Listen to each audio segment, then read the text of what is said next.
Have you ever faced a problem that seemed too big or complicated to solve? Maybe you felt stuck, unsure of what to do next. The truth is, life throws challenges at everyone, but the difference between those who struggle and those who succeed is how they think and act in response. This book is about learning the art of strategic thinking, a way to approach problems clearly, make better decisions, and take control of your life. It's not about quick fixes or luck. It's about building habits that help you grow every single day, no matter what obstacles come your way. Inside, you'll find practical advice you can start using right now. We'll break down how to focus your mind, create solid plans, and adjust when things don't go as expected. You'll learn why stepping outside your comfort zone is necessary for real growth, and how to turn mistakes into powerful lessons. We'll also talk about managing your time and energy, simplifying your goals, and keeping track of what really holds you back so you can fix it. This journey isn't just about tactics, it's about changing how you see yourself and the world. You'll discover how to protect your peace, set boundaries that matter, and stay calm even when life gets tough. You'll learn why listening more and talking less sharpens your thinking, and why small daily wins build strong self-discipline. Measuring your progress and quickly upgrading your strategies keeps you moving forward faster than you might expect. And above all, you'll commit to growing every day, no matter what. If you want to outsmart any challenge and win big in life, this book will guide you step by step. It's about taking control, making steady improvements, and becoming the person who faces difficulty with confidence and clarity. Stay with me and let's start building a better mindset and better habits today. Your future self will thank you for it. Chapter 1. Master your mind by choosing thoughts with purpose daily.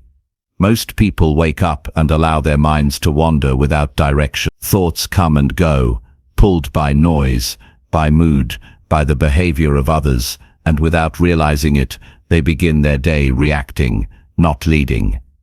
Their emotions dictate their choices, their surroundings shape their decisions, and without structure, their inner world becomes chaotic, unfocused, and fragile. But the ones who win in life, who grow, who overcome, who stay steady even in pressure, have one thing in common. They master their mind. They do not hand their thoughts over to the world. They choose them, they train them, they use them with purpose, because they know the quality of their thoughts determines the direction of their life. If your mind is your operating system, then your thoughts are the commands. Every thought you feed yourself is a signal. It shapes your energy. It influences your body. It sets off a chain reaction of choices, feelings, and habits. So, if your thoughts are weak, scattered, angry, or filled with doubt, it doesn't matter how big your goals are, you will not follow through. But when your thinking becomes clean, sharp, and deliberate, everything else begins to follow. You take action when others hesitate. You stay calm when others panic. You stay focused when others get lost. Strategic thinking does not start in books, theories, or plans.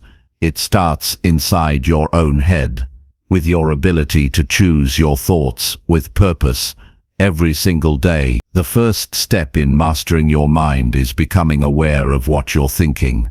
Most people go their whole day without realizing what they're feeding themselves mentally. They have no filter.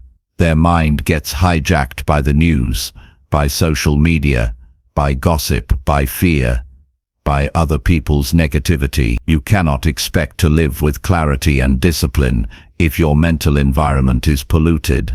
So, you need to pause and start paying attention. Watch your thoughts. Notice them like an observer. Ask yourself, where is this thought coming from? Is it helping me or weakening me? Is it building me or breaking me? If you do not become aware of your thoughts, they will control you without you even noticing. Your mind is like a garden. Whatever you plant grows. If you plant self-doubt, it grows. If you plant resentment, it grows. If you plant mental laziness, it grows. But if you plant responsibility, purpose, discipline, and clarity, it also grows. The difference between people who move forward and those who stay stuck is not talent. It's the kind of thinking they feed themselves every single day. You cannot grow a strong life with weak thinking. You need to clean the soil, pull out the weeds, and deliberately choose what you feed your mind. Not once, but constantly. Not only when you feel motivated, but especially when you feel tired, distracted, or discouraged. That's when the choice becomes most powerful. One of the strongest habits you can build is a daily mental check-in. Take 5 minutes in the morning to ask yourself, what thoughts do I need today to move forward? What thoughts must I avoid to protect my peace? Set the tone for the day. Don't let the day set it for you. You may have to repeat those thoughts to yourself throughout the day. You may have to write them down. You may have to speak them out loud. Whatever it takes to make them stick. Purposeful thinking is not just positive thinking. It is productive thinking. It is focused thinking. It is choosing thoughts that align with your values and your direction. It is a daily decision to lead your mind, not follow it blindly. There will be moments when your old patterns come back. Your mind will want to default to worry, frustration, or confusion. This is normal. You are human, but the discipline is in how quickly you return. How quickly you bring yourself back to clarity. How fast you correct your internal state. And this only comes from practice. You do not need to be perfect, but you need to be consistent. Each time you correct your thoughts, you strengthen your control. You reinforce the habit. You prove to yourself that you are in charge, that you are not a victim of emotion or circumstance, that you can choose your perspective at any moment, no matter what is happening around you. One powerful exercise is to carry a small notepad or use your phone and write down every negative or useless thought you catch throughout the day. At the end of the day, review the list. Then ask yourself, did this thought help me? Did it bring me closer to my goals? Did it improve my decisions or weaken them? Most of the time you'll find these thoughts were just noise. They drained your energy, they clouded your clarity, and they distracted you from your mission. Now, for each thought, replace it with a better one. One that serves your growth. One that reflects strength, not weakness. This is how you start rewiring your thinking. This is how you train your mental filter to work in your favor. Another key practice is intentional exposure. You become what you consume. The books you read, the conversations you have, the voices you listen to. If you surround yourself with people who think small, complain constantly, or make excuses, that thinking will start to infect you. But if you choose to engage with people and content that reflect discipline, purpose, and strength, your own thinking will rise. You will start to think in solutions. You will start to speak with clarity. You will start to act with purpose. This does not mean you cut off the world completely. It means you are selective. You take ownership of your inputs because you know they become your internal world. Mastering your mind also means learning to sit with discomfort. You cannot think clearly if you run from hard emotions. If you bury stress, fear, or doubt, it only grows. But if you face it, if you sit with it, if you understand it, you dissolve its power. Courage is not the absence of fear. It is the decision to move forward with clarity, even when fear is present. And that decision starts with your thinking. If your thoughts are rooted in fear, you will avoid, delay, or collapse. But if your thoughts are grounded in responsibility and purpose, you will move anyway. You will stay strategic even in pressure. You will act even when the path is not perfect. Many people believe the secret to change is motivation. But motivation fades. The real key is mental consistency. It is waking up and choosing thoughts that support your vision, even when you don't feel like it. It is doing the internal work over and over again, until it becomes who you are. This is not easy, but it is worth it. Because once you take control of your mind, you unlock every other area of life. You stop chasing temporary highs. You stop needing approval. You stop living on edge. You become steady, clear, and focused. You start showing up with energy, with courage, with direction. You stop getting thrown off by little things. You stay rooted in what matters. Thoughts are not just thoughts. They become words. Words become behavior. Behavior becomes habits. Habits become your character, and character becomes your destiny. This is why it matters so deeply to master your mind. It is not some motivational idea. It is the foundation of everything. You cannot build a strategic life with an undisciplined mind. You cannot win big if you think small. You cannot grow daily if you think reactively. You must take full ownership of your thinking and refine it with purpose. This is the beginning of real power, of self-mastery, of inner strength that cannot be taken away. Start each morning by asking, what kind of person do I want to be today? What kind of thinking does that person practice? And throughout your day, keep coming back to that. If your thoughts slip into negativity, correct them. If your mind gets foggy, refocus. If you get discouraged, remind yourself of your purpose. You don't have to be perfect. You just have to stay committed.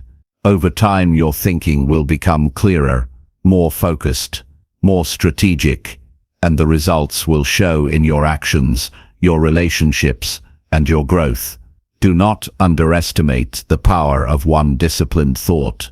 One strong thought can break a cycle of weakness. One clear thought can help you act with courage.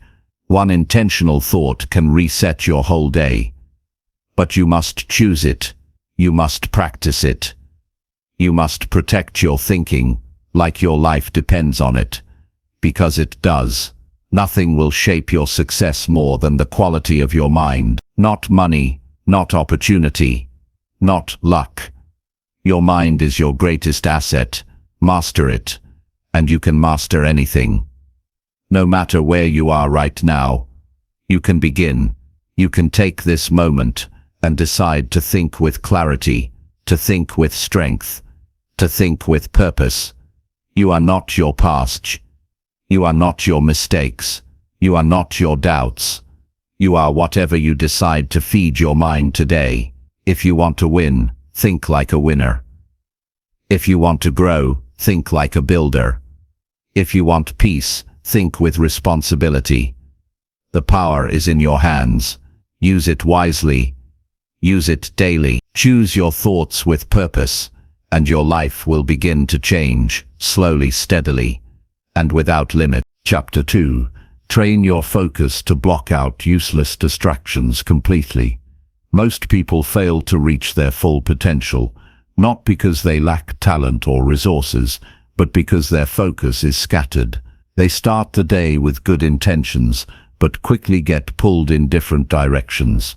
A message pings, a video catches their eye, an unnecessary task distracts them, and before they realize it, hours are gone. The day feels full, but nothing meaningful gets done. If you want to live a powerful life, if you want to become someone who rises above the average, then you must train your focus. You must treat your attention like it's gold, because it is. Every great achievement, every deep transformation, every strong habit starts with your ability to direct your focus where it truly matters and keep it there long enough to see results. Focus is not something you're born with. It's something you build, and like any skill, it requires training, not once or twice, but every day. It starts with understanding this.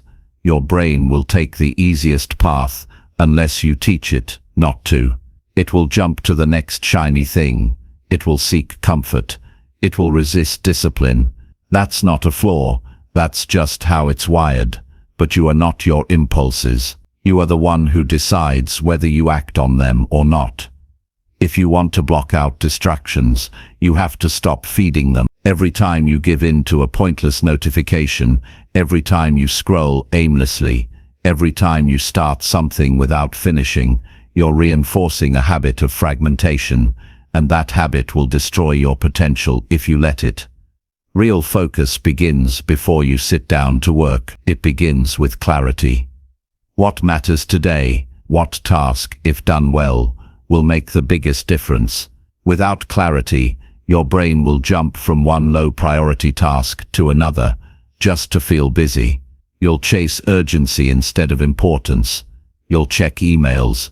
You'll clean your desk. You'll do anything except the thing that actually moves your life forward. So you must begin each day with a target. One target, not 10. If everything is important, nothing is. Ask yourself, what's the one task that deserves my full attention today? Then protect it like it's sacred, because it is. If you do this consistently, even for a short amount of time, your entire trajectory changes. But setting the target is only step one.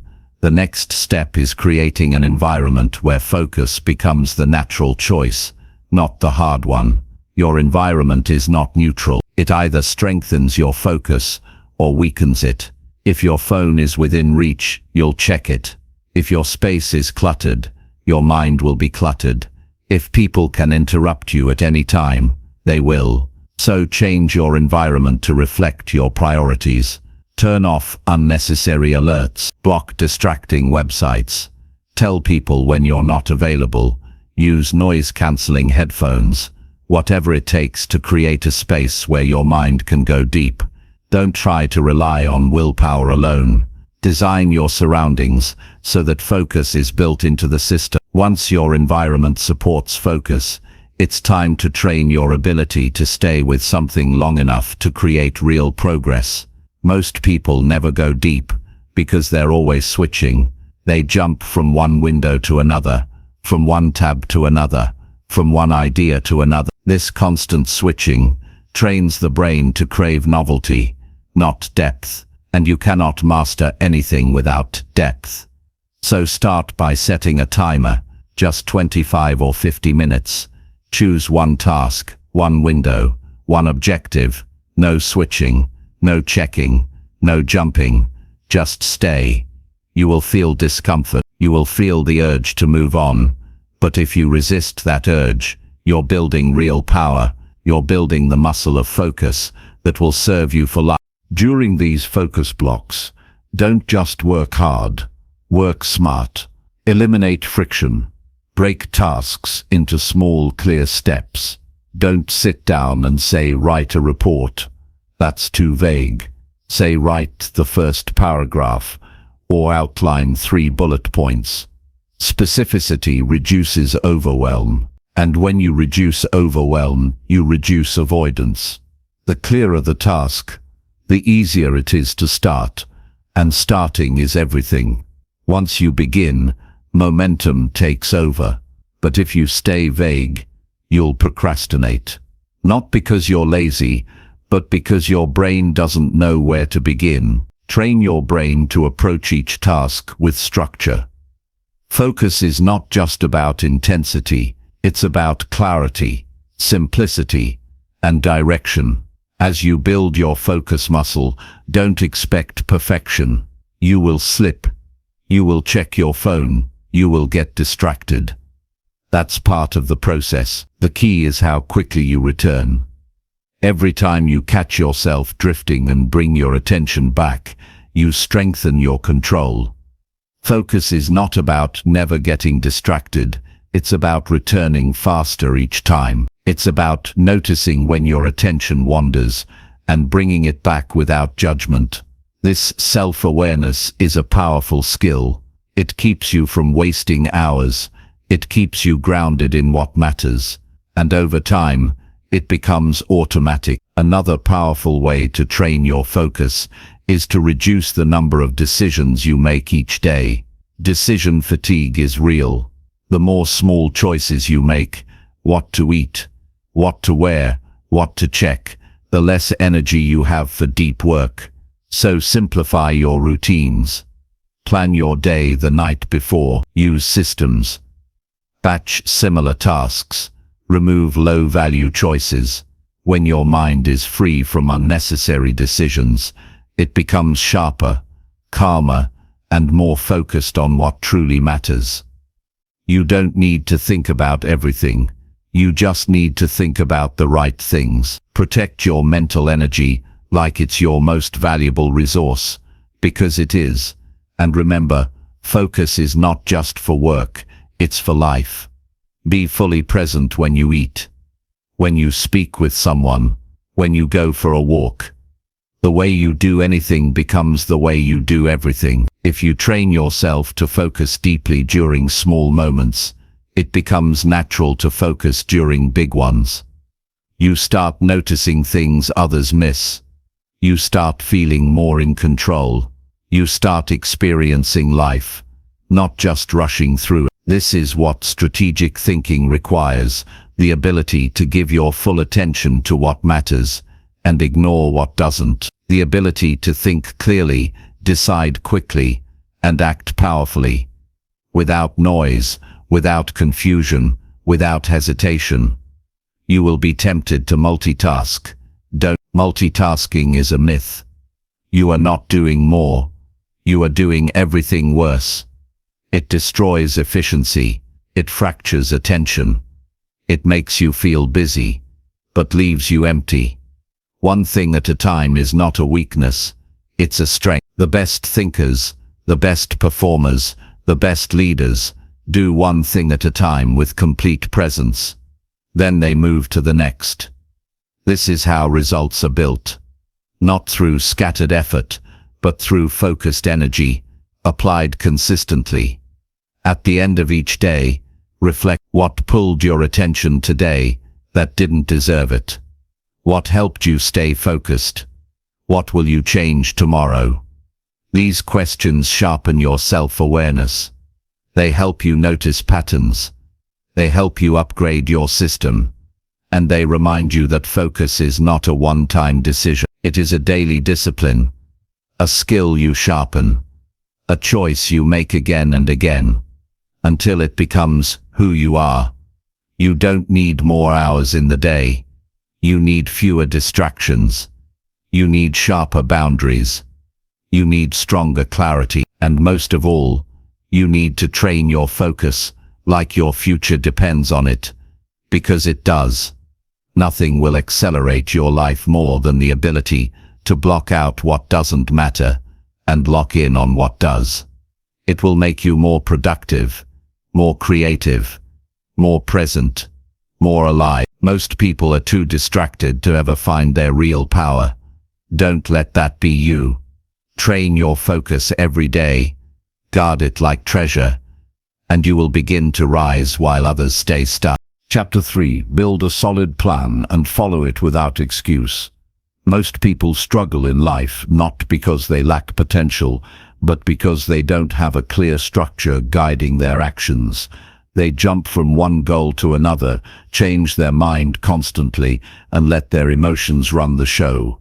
They rely on motivation, hoping it will carry them through. But motivation fades, life gets hard, and without a solid plan, they fall back into the same cycle, starting strong, burning out, and quitting. If you want real progress, if you want results that last, you must build a plan that is simple, clear, and grounded in your values. And once that plan is in place, you must follow it without giving yourself an escape route. No excuses. No waiting for the right mood. No negotiating with your laziness. You do what you said you would do every day. A plan is not just a to-do list. It is a commitment to direction. It's the difference between reacting to life and shaping it. When you build a solid plan, you are telling yourself and the world, this is where I'm going, and this is how I'm getting there. Without a plan, time controls you. With a plan, you control your time. And when you control your time, you control your growth. But most people avoid planning because it requires responsibility. It forces you to think ahead, make hard choices, and stick to them even when it's uncomfortable. But that discomfort is where growth begins. If you want a better life, you must stop improvising your way through it. The first step in building a solid plan is to know exactly what you want. Not what sounds good, not what others expect, but what truly matters to you. Vague intentions create vague actions. You need specifics. What are you working toward? Why does it matter? What will it look like when it's done? The clearer your target, the sharper your decisions. When you know what matters, it becomes easier to say no to what doesn't. Your plan should be built on priorities, not distractions. Once your goal is clear, break it down, divide it into smaller objectives. Turn those into weekly targets and daily tasks. You don't climb a mountain in one step. You climb it by taking one clear, deliberate step at a time. A strong plan is built on clarity, but it lives in action. And the truth is, most people plan too much and act too little. They create perfect schedules, make beautiful spreadsheets, watch motivational videos, but they don't do the work. A plan that is not followed is just a wish. So when you create your plan, keep it simple enough to execute. You don't need 20 steps. You need 2 or 3 that move you forward every day. The simpler the system, the more likely you are to use it. Don't aim for perfection. Aim for consistency. It's better to follow a simple plan daily than a complex one occasionally. Excuses are the enemy of every plan, and they will come. You will feel tired, you will doubt yourself, you will say, "I'll do it later," or "It's not the right time." That's when you must remember why you built the plan in the first place. It's not about how you feel in the moment, it's about the person you're becoming. The gap between where you are and where you want to be is not closed by motivation. It's closed by doing what you said you would do, even when you don't feel like it. Discipline means keeping promises to yourself, and every time you follow your plan when it would be easier to quit, you build inner strength that cannot be taken away. The truth is, you will never feel like doing the hard work all the time. No one does. The difference between those who win and those who don't is not energy, it's execution. Winners act whether they feel ready or not. They understand that success is built in moments of discomfort. When your mind says, "Skip it," and you do it anyway, that's where confidence is born. Your plan is your anchor. It keeps you grounded when life gets unpredictable. It keeps you focused when the world gets loud, but only if you follow it without compromise. You also need to track your progress. A plan without tracking is like driving with no dashboard. You don't know how fast you're going. You don't know if you're off course. You don't know if you're moving at all. At the end of each day, look back at your actions. Did you follow through? Did you make excuses? Did you finish what you started? Reflection is not about guilt. It's about improvement. It helps you see where you need to adjust. It keeps you honest. When you track your behavior, you learn your patterns, you see what works and what doesn't, and then you use that feedback to refine your plan and grow stronger.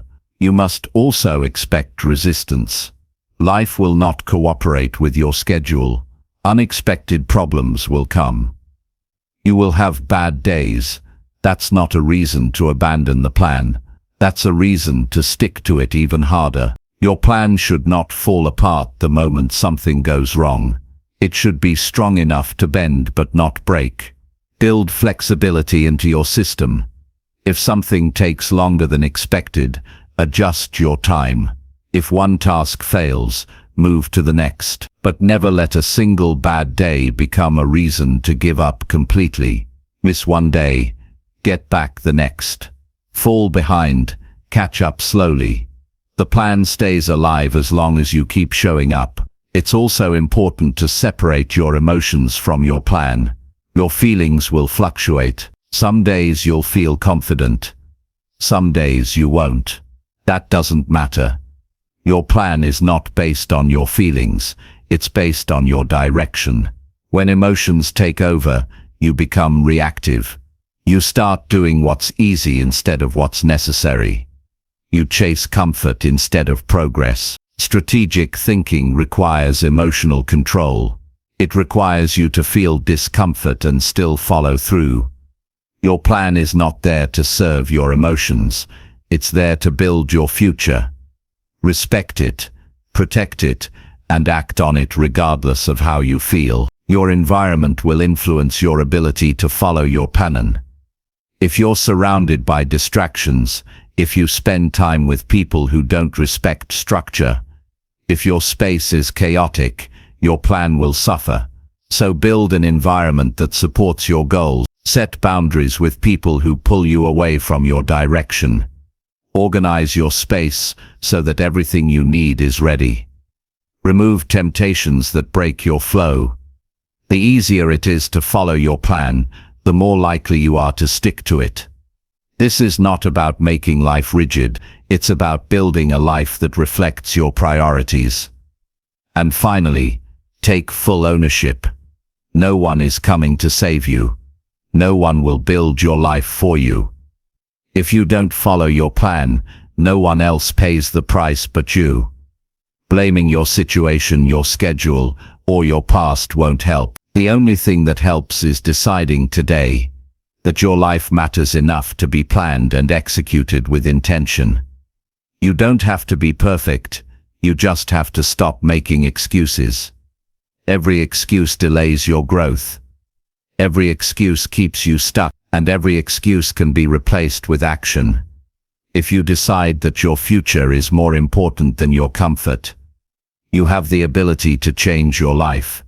Not by dreaming, not by hoping, but by building a clear plan and following it with discipline. Every day you act on that plan, you become stronger. You move closer to your potential. You prove to yourself that you are capable of real change. It won't happen overnight, but it will happen if you refuse to quit.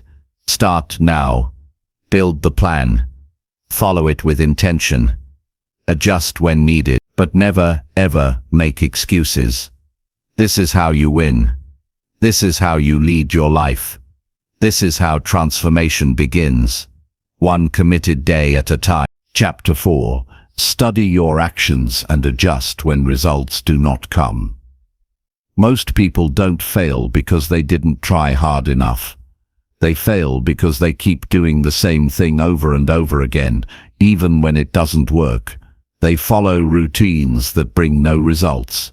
They repeat actions that give them no progress, and when the outcome doesn't change, they get discouraged and stop. But effort without awareness leads to exhaustion.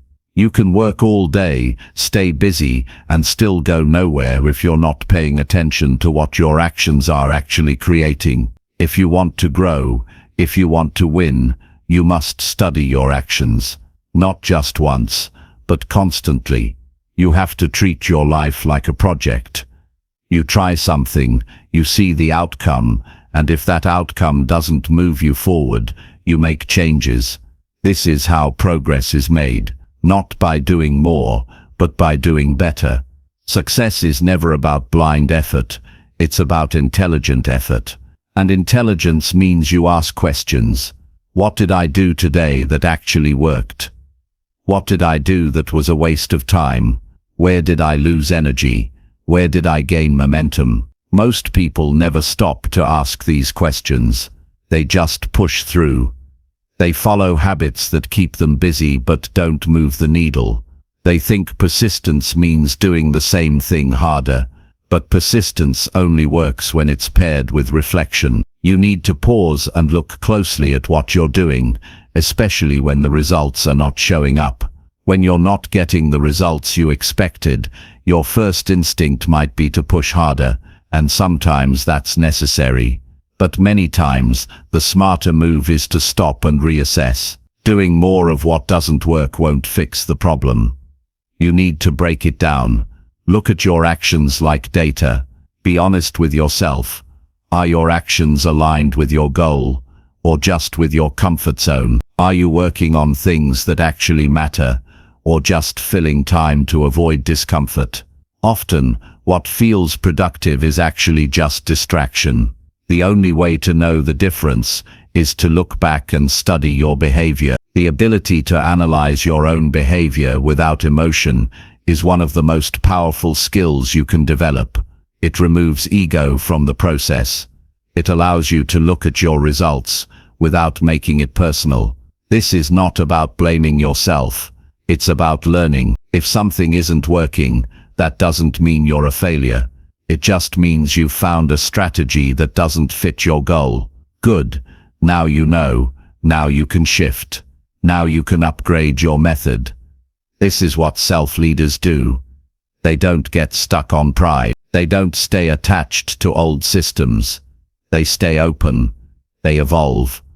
And because of that, they grow while others stay stuck. You also need to be specific when you reflect. Don't just say, "It's not working." Ask what exactly isn't working.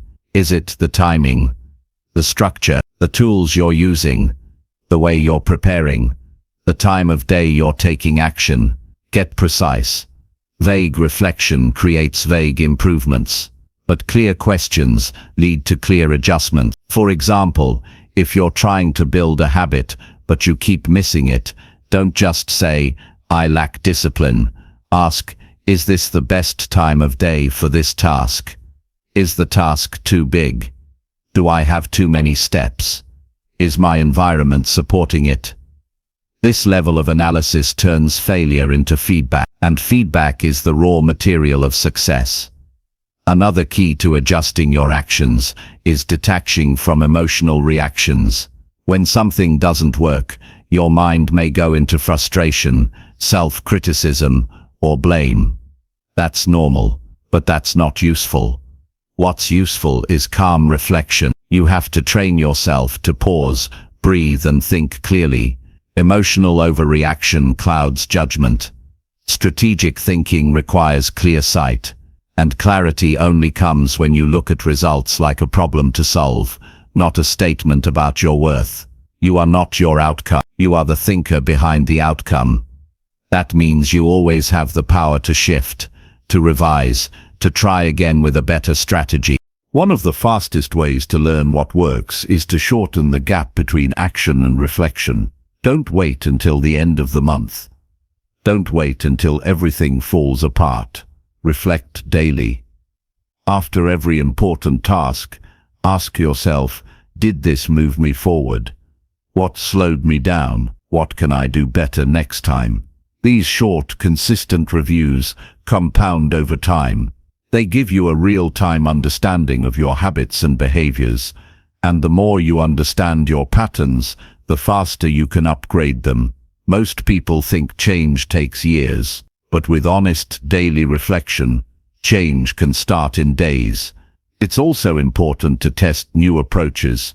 If your current routine is not giving you momentum, create a different version and try it for a week. If you're not getting traction with your current strategy, design an alternative and test it for 7 days. Then compare which one gave you more energy, which one created more progress. Treat your life like an experiment. Keep testing, keep refining, keep improving. There is no perfect plan. There is only a series of intelligent tests. People who grow fast are not smarter. They are just more willing to test and adjust. They don't get stuck in one way. They stay flexible. They stay curious. And don't only study your mistakes. Study your wins.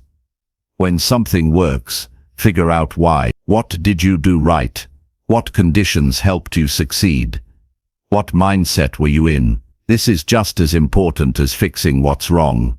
If you only focus on mistakes, you build a negative mindset.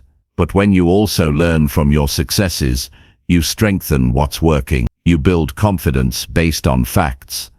And you start to repeat the behaviors that create real results. Every day is full of lessons.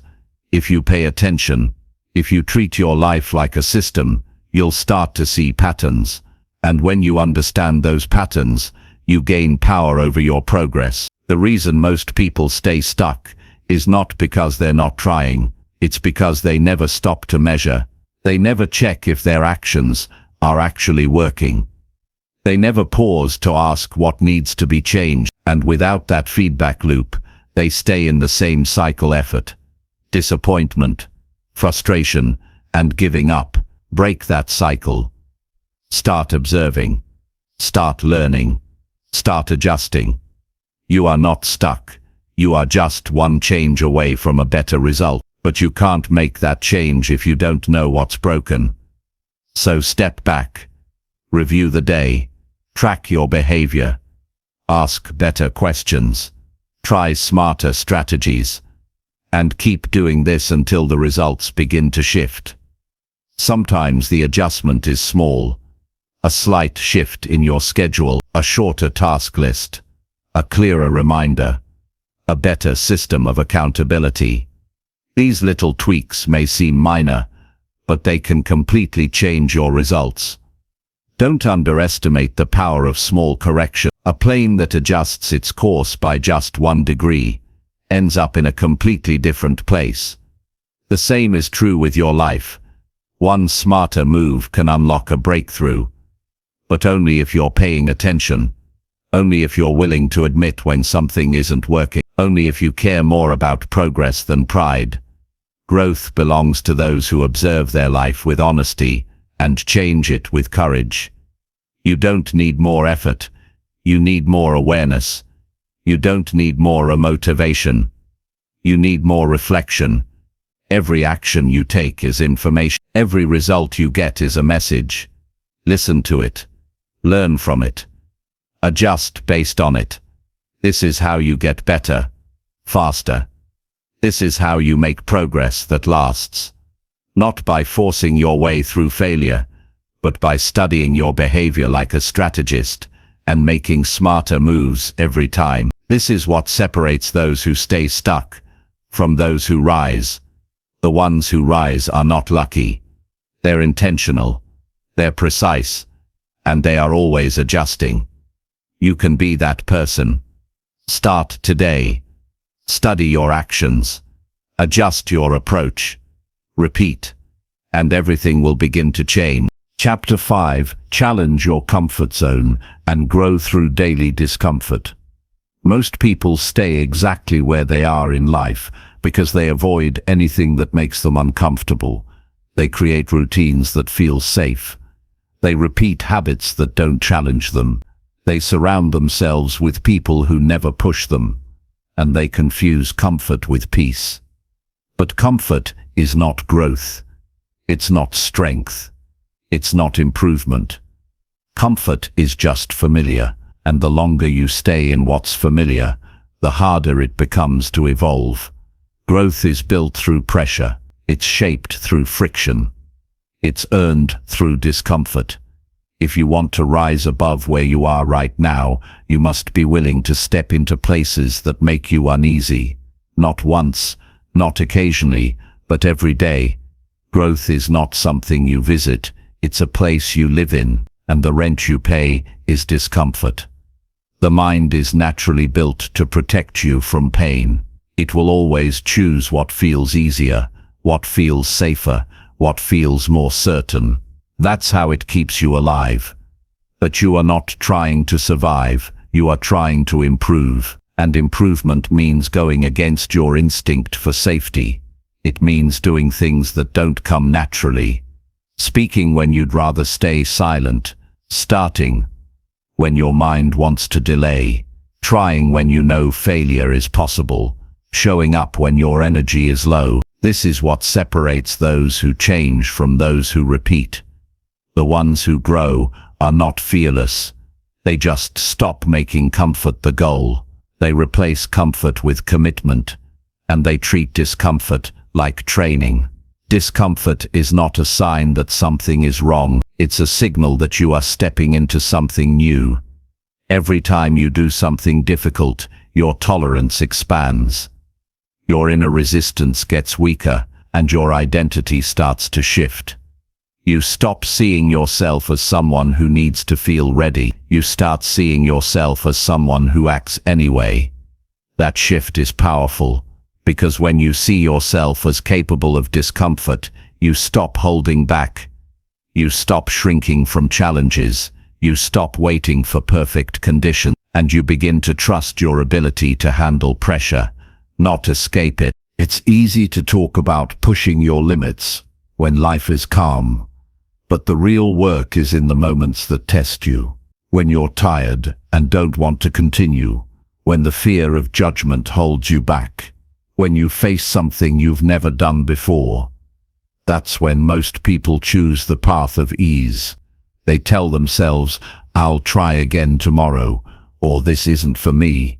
But every time you do that, you strengthen the voice of comfort, and that voice will slowly take control of your choices, until everything in your life is built around avoidance, avoiding pressure, avoiding feedback, avoiding action.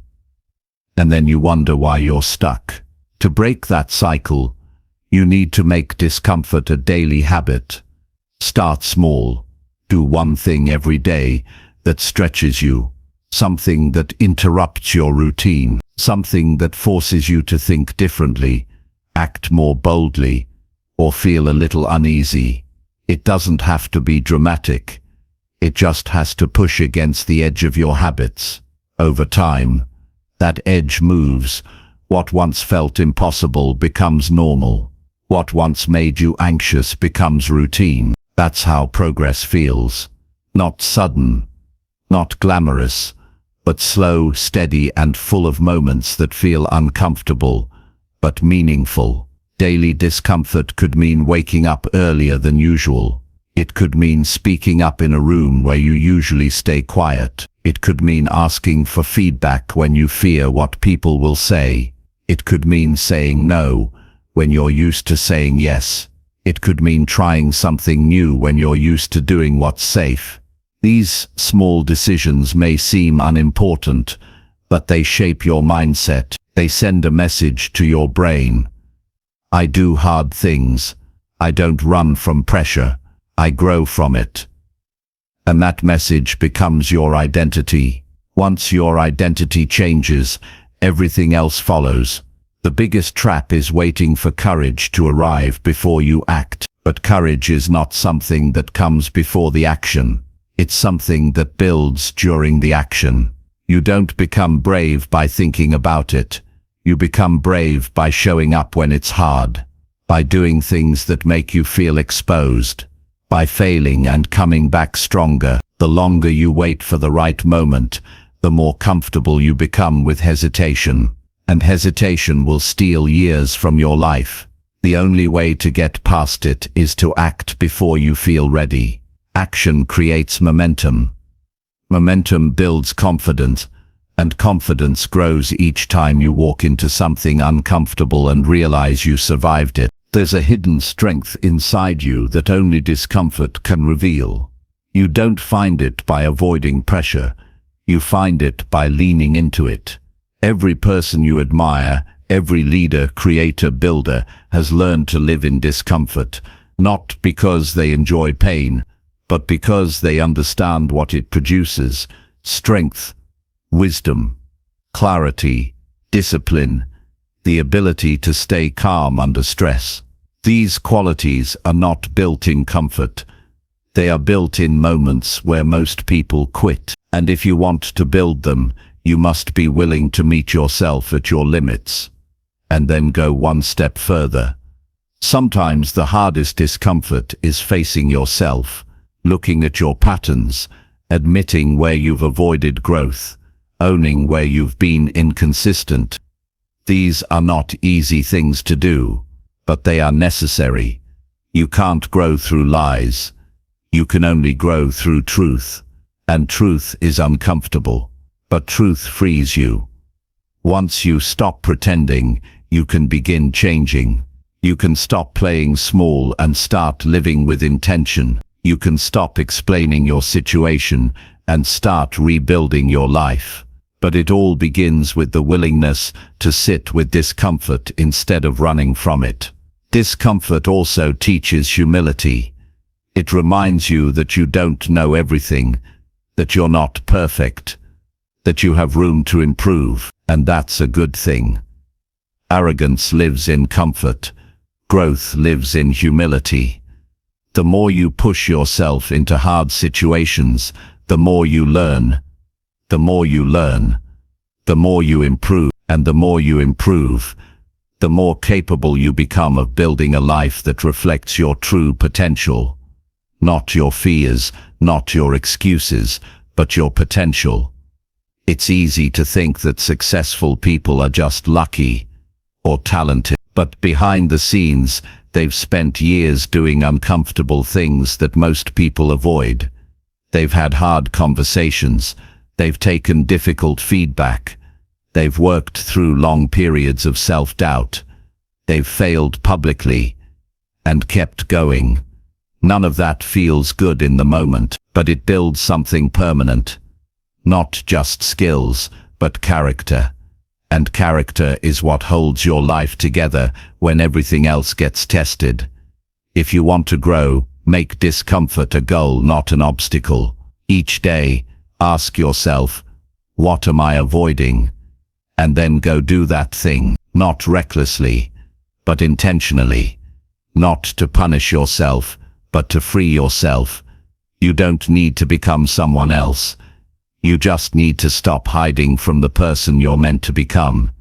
And the only way to reach that version of yourself is to walk through discomfort until it becomes normal, until growth becomes familiar. Until the old version of you feels like a memory, not a limitation. This journey will not always feel good, but it will always be worth it, because every time you face discomfort and move through it, you earn something no one can give you, a deeper belief in yourself. That belief is what makes everything else possible. It is what makes you unshakable. It is what allows you to walk into any room, face any situation, and say, I can handle this. Not because it's easy, but because you've trained yourself to stay grounded in pressure. That's what real power looks like. Not pretending to be fearless, but acting with strength in the middle of fear. No matter where you are right now, there is a next level waiting. But you will not reach it by doing what's comfortable. You will reach it by doing what's necessary. So start today. Do one thing that stretches you. Then do it again tomorrow. Keep showing up in discomfort. Keep growing. Keep building. This is not about chasing pain. It's about chasing progress. And discomfort is the path that leads to every breakthrough you've been waiting for. Walk it every day, and watch yourself become someone even you didn't expect. Chapter 6. Strengthen your decision-making by learning from every mistake. Every mistake you make holds information. Most people ignore this. They blame others, avoid thinking about what happened, or pretend it wasn't that bad. They protect their ego instead of strengthening their mind. But if you want to become a sharper thinker, a better strategist, and a more powerful decision-maker, you must learn to treat every mistake as a teacher. You must face your choices directly, not with shame, but with curiosity. The more you understand the reason behind a wrong step, the easier it becomes to make better ones. You're not supposed to be perfect. You're supposed to grow, and growth only happens when you stop running from your errors and start studying them. Strong decisions are not built from luck or instinct. They're built from awareness, and awareness is built through reflection. When you make a mistake, the most useful thing you can do is slow down and examine it, not emotionally, but logically. What did I choose? What was I thinking at the time? What did I ignore? What was I afraid to face? What signs did I overlook? The faster you ask these questions after a mistake, the more clearly you'll see the gap between what you thought would happen and what actually did. That gap is not failure. That gap is feedback. And the more feedback you collect, the more skilled your decisions become. There is no such thing as a mistake that teaches you nothing. Every decision that goes wrong reveals something about your process, your mindset, your preparation, or your assumptions. When you ignore this, you repeat the mistake. When you study it, you break the cycle. This is how strong thinkers are made, not by guessing right, but by constantly reviewing their own thinking. The goal is not to avoid all wrong turns. That's impossible. The goal is to never make the same wrong turn twice. That's the real power of learning. It keeps your progress steady and your growth real. Most people treat mistakes as something to forget. They want to move on quickly, pretend it never happened, and hope things go better next time. But that's not how real progress works. You don't grow by hoping. You grow by reviewing. You must learn to pause, step back, and observe without emotion. Every mistake is a mirror. It shows you something about how you think, what you value, or what you missed. That kind of clarity is rare, and it's only available if you're honest enough to face the discomfort of being wrong. The reason many people don't improve is because they get stuck in shame. They take every bad decision personally. They say, "I'm so stupid," or "I always mess up." And that mindset blocks growth, because now the focus is not on what happened, it's on your identity. But you are not your decisions. You are the thinker behind the decisions, and that thinker can learn, adjust, and evolve. Shame doesn't improve judgment, reflection does. You have to treat mistakes like data, not identity. Analyze them with the same calm energy you'd use to solve a puzzle. If something didn't work, great. Now you know. Now you can build a better path. When something goes wrong, don't just analyze the outcome. Analyze the moment the decision was made. What were you feeling? Were you rushed? Were you distracted? Were you influenced by someone else's opinion? Were you afraid of something? Most poor decisions are not about the situation. They're about your state of mind during the situation. If you learn to recognize the mental states that lead to bad choices, you can avoid them in the future. Maybe you don't think clearly when you're tired.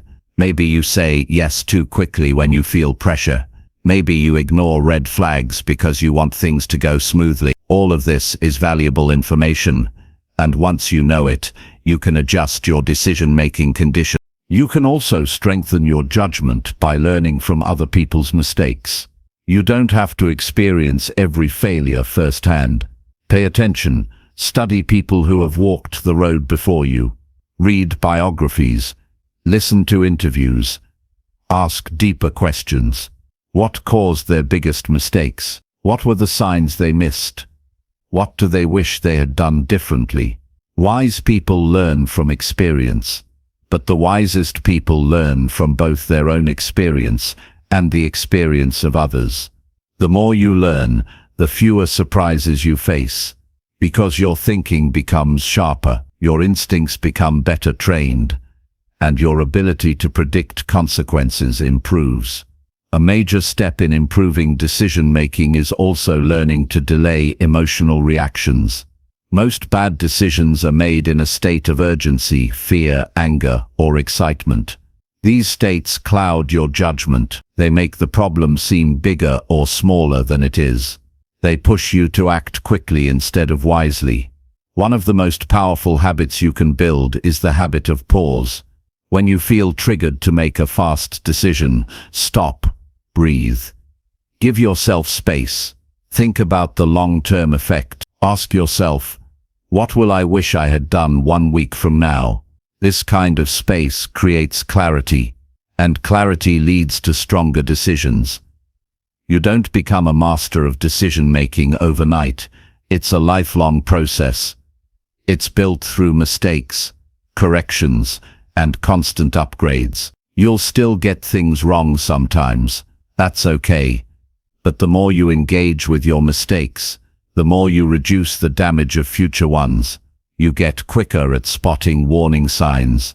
You develop rules for yourself, principles that protect you from impulsive moves. Over time, these rules become second nature. They guide you when pressure hits. They anchor you when things feel uncertain.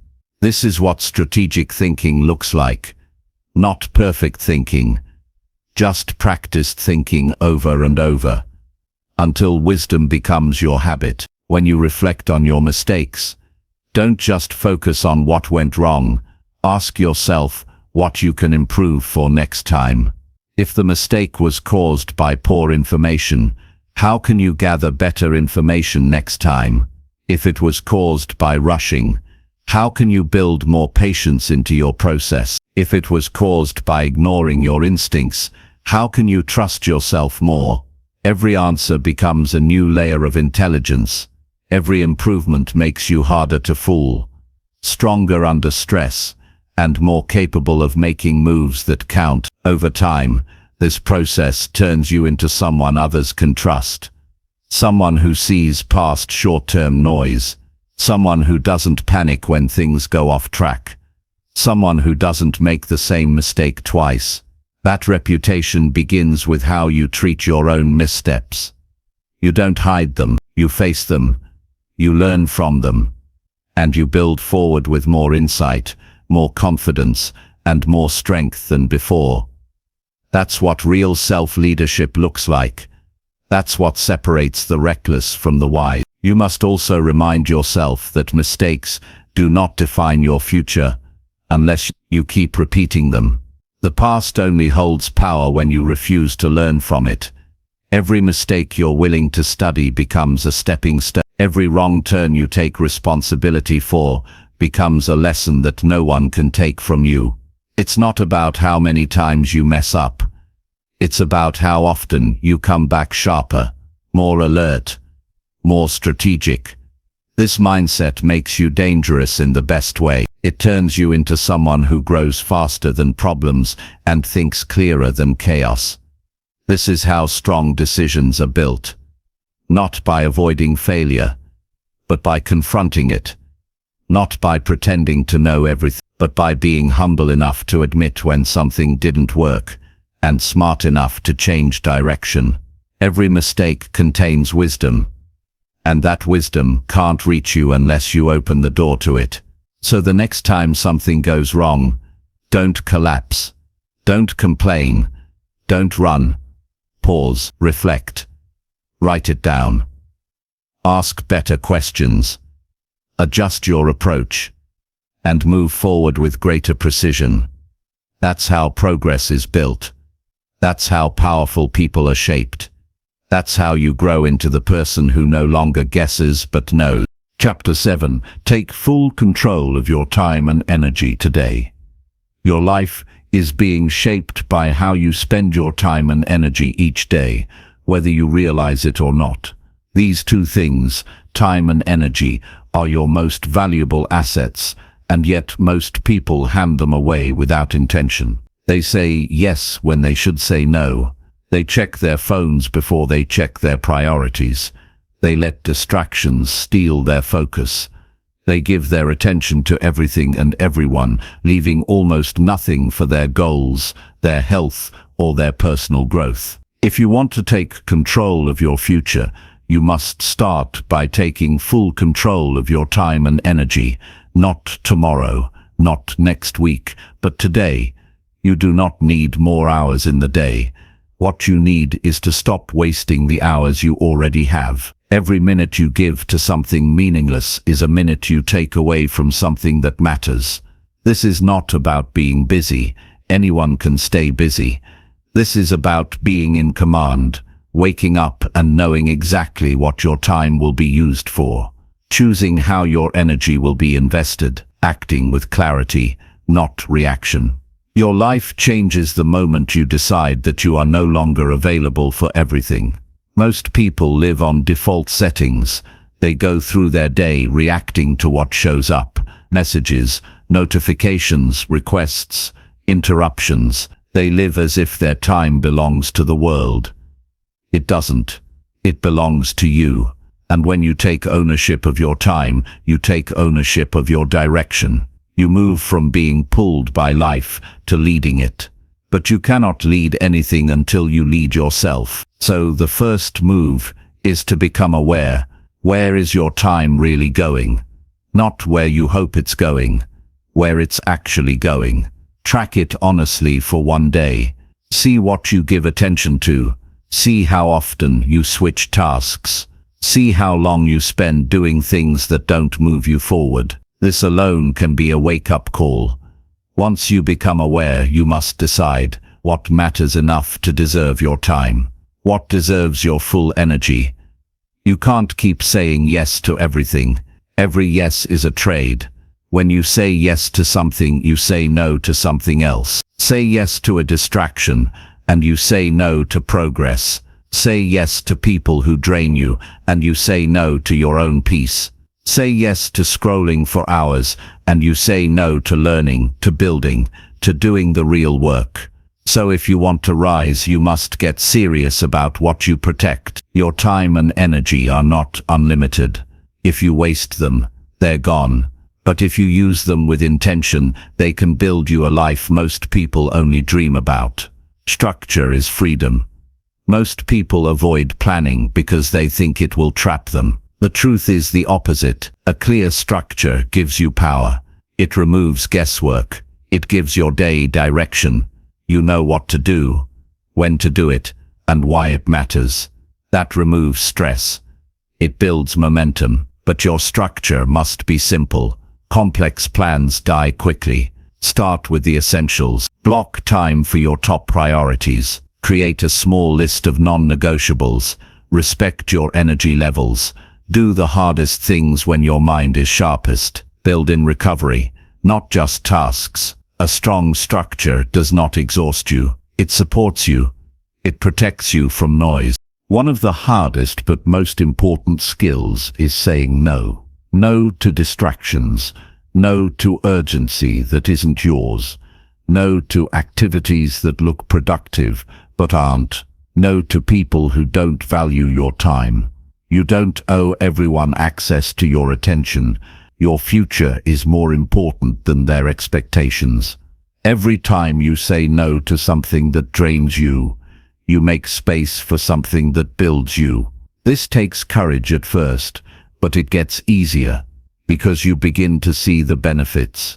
You feel stronger, more focused, more aligned. You stop living on other people's terms.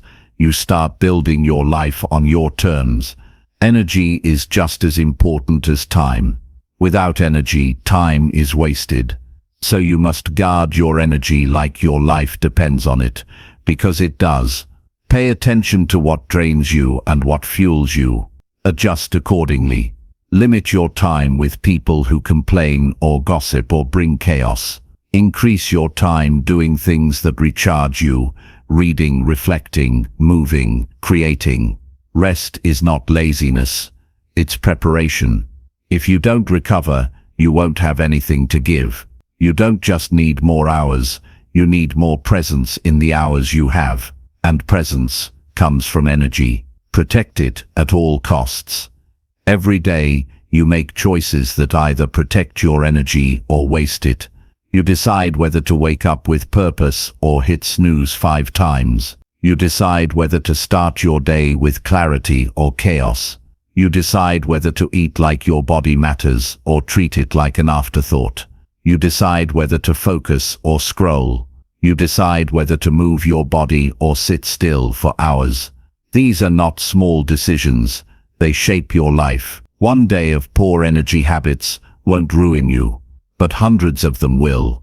The longer you delay control, the harder it becomes to take it back. So start today, 1 hour at a time, one decision at a time. Eliminate the noise. You don't need to keep checking every message. You don't need to respond immediately to every call. You don't need to be available all the time. Turn off notifications. Set boundaries. Choose blocks of time where you are unreachable. Let people wait. Let things slow down. The world will keep spinning. You will get more done in less time. You will think more clearly. You will remember what actually matters. You cannot live a deep, meaningful life while constantly reacting to shallow things. Clarity saves time. If you don't know what you want, you'll waste energy chasing everything. So define your top priorities. Not 10, not 5, 2 or 3. Give them your best. Everything else can wait. Everything else is noise. You are not here to be scattered. You are here to build something solid, something that reflects your values, something that lasts, that requires deep focus, that requires protecting your time from the world's demands, that requires walking away from things that look good but don't serve your future. There will always be distractions, always things trying to pull you off course. You can't stop that, but you can stop giving in. You can remind yourself that every minute has a purpose, that your attention is a currency, and you can decide every morning that you will not give it away to things that don't matter. Not today, not anymore. This is your responsibility. No one will protect your time for you. No one will create your schedule. No one will stop the noise. You must do that. You must lead yourself. You must look at the clock and ask, am I using this moment to move forward or to escape? If the answer is escape, you shift. Not tomorrow. Now. This is how you reclaim your life. This is how you build something powerful. Not through talent, not through luck, but through ownership. Ownership of your minutes. Ownership of your attention. Ownership of your habits. That's what separates those who drift from those who dominate. Time and energy. These are your tools. Use them carelessly, and they will vanish. Use them wisely, and they will transform your life. Every hour counts. Every choice matters. Make today the day you take full control, not halfway, fully. No more waiting, no more drifting. From this moment on, your time and energy are yours, and that changes everything. Chapter 8. Simplify your goals to stay consistent and clear. Most people don't fail because they lack ambition. They fail because their goals are too complicated. They try to chase too many things at once. They create long lists that overwhelm them, instead of focusing on a few simple actions they can do every day. When your goals are scattered, your attention becomes divided. And when your attention is divided, your results disappear. If you want to stay consistent, you have to simplify. If you want to build real progress, you have to remove what doesn't matter. Simplicity is not weakness. Simplicity is power. The more clear and focused your goals are, the easier it becomes to take action. The easier it becomes to stay committed, and the easier it becomes to actually finish what you start. Complicated goals create mental resistance. They feel heavy. They take energy just to think about. That mental pressure turns into procrastination. You put it off. You delay the start, or you try for a few days and then stop because it feels too big. Simplicity solves this. When your goals are simple, they're easier to visualize. When they're easier to visualize, they're easier to begin. Starting becomes natural, not something you fight with. And once you begin, momentum starts to build. Success doesn't come from trying to do everything. It comes from doing the right things every day, even when they seem small. Your mind craves clarity. When you're vague, your brain doesn't know where to focus. You say things like, I want to be better, or I want to improve my life, but you haven't decided exactly what that means. Improvement in what? In what way? By when? How will you measure it? If your goal is blurry, your path will feel confusing. You'll second-guess yourself. You'll try 100 different tactics and stick to none. You'll feel like you're working hard, but nothing is moving. To stop that cycle, you must simplify your direction. Choose a few key targets, write them down in plain language, and make sure every part of your routine serves those few goals. One of the most powerful things you can do is choose one goal to focus on for the next 30 days. Just one. Not 10. Not 5. One. Give it your full energy. Align your schedule around it. Track your progress daily. Build habits that support it. Eliminate distractions that compete with it. This kind of intense simplicity trains your mind to stay with the process. It builds mental strength. It builds commitment. It shows you what's possible when your energy is not pulled in every direction. You can still have other goals, but you must know which one matters most right now. That's how clarity wins over confusion. Every time you add a new goal, you add a new layer of responsibility, a new demand on your time, a new shift in focus. That's not always bad, but if you're already struggling with consistency, adding more goals will only make it worse. The solution is not more effort. The solution is fewer distractions. Simplify your goals until they are so clear, they guide your decisions. If something doesn't help you move toward them, you ignore it. If a task doesn't serve your main priority, you delay it. This is how high performers stay consistent. They don't chase everything. They focus on what matters most. You must also simplify how you measure progress. Don't wait until the end of the year. Don't only look at outcomes. Create small markers of progress that you can track each day or each week. Ask yourself, what's the one thing I must do today that moves me forward? Do it. That's enough. When you stack enough of those days, results show up. But if you spend your energy measuring everything, you'll burn out. And if you don't measure anything, you'll lose your direction. The key is to simplify what you track. Make your process visible. Celebrate every small win. Every day you stay consistent is a step ahead of most people. Simplifying your goals also means removing the pressure of perfection. You don't need a flawless plan. You need a real one. A simple one you can follow even on your worst days. A simple routine you can stick to when you're tired or busy or unmotivated. That's how real progress is built. Not through intensity, but through sustainability. The more complex your system is, the more likely it breaks. Keep it light. You can always make it more advanced later. But first build consistency. Without that, nothing else matters. There is power in repetition.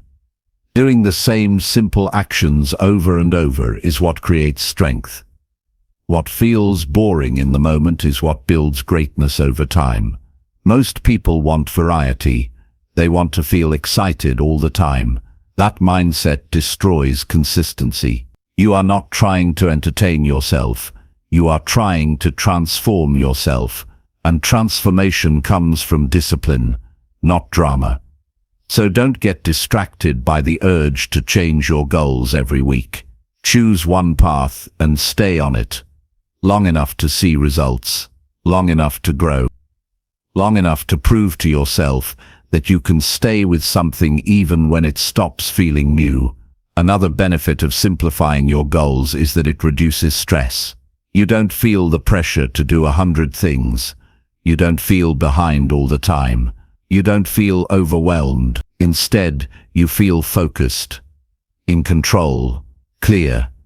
This mental state gives you confidence, it gives you peace, and it gives you energy to go deeper in your work, your learning, your progress. When your mind is scattered, everything feels harder. When your mind is focused, even big goals feel possible. You must also learn to simplify your goals in conversations. Don't explain everything you're working on. Don't try to impress people with complexity. The more clear and simple your goals are, the easier it is for others to support you.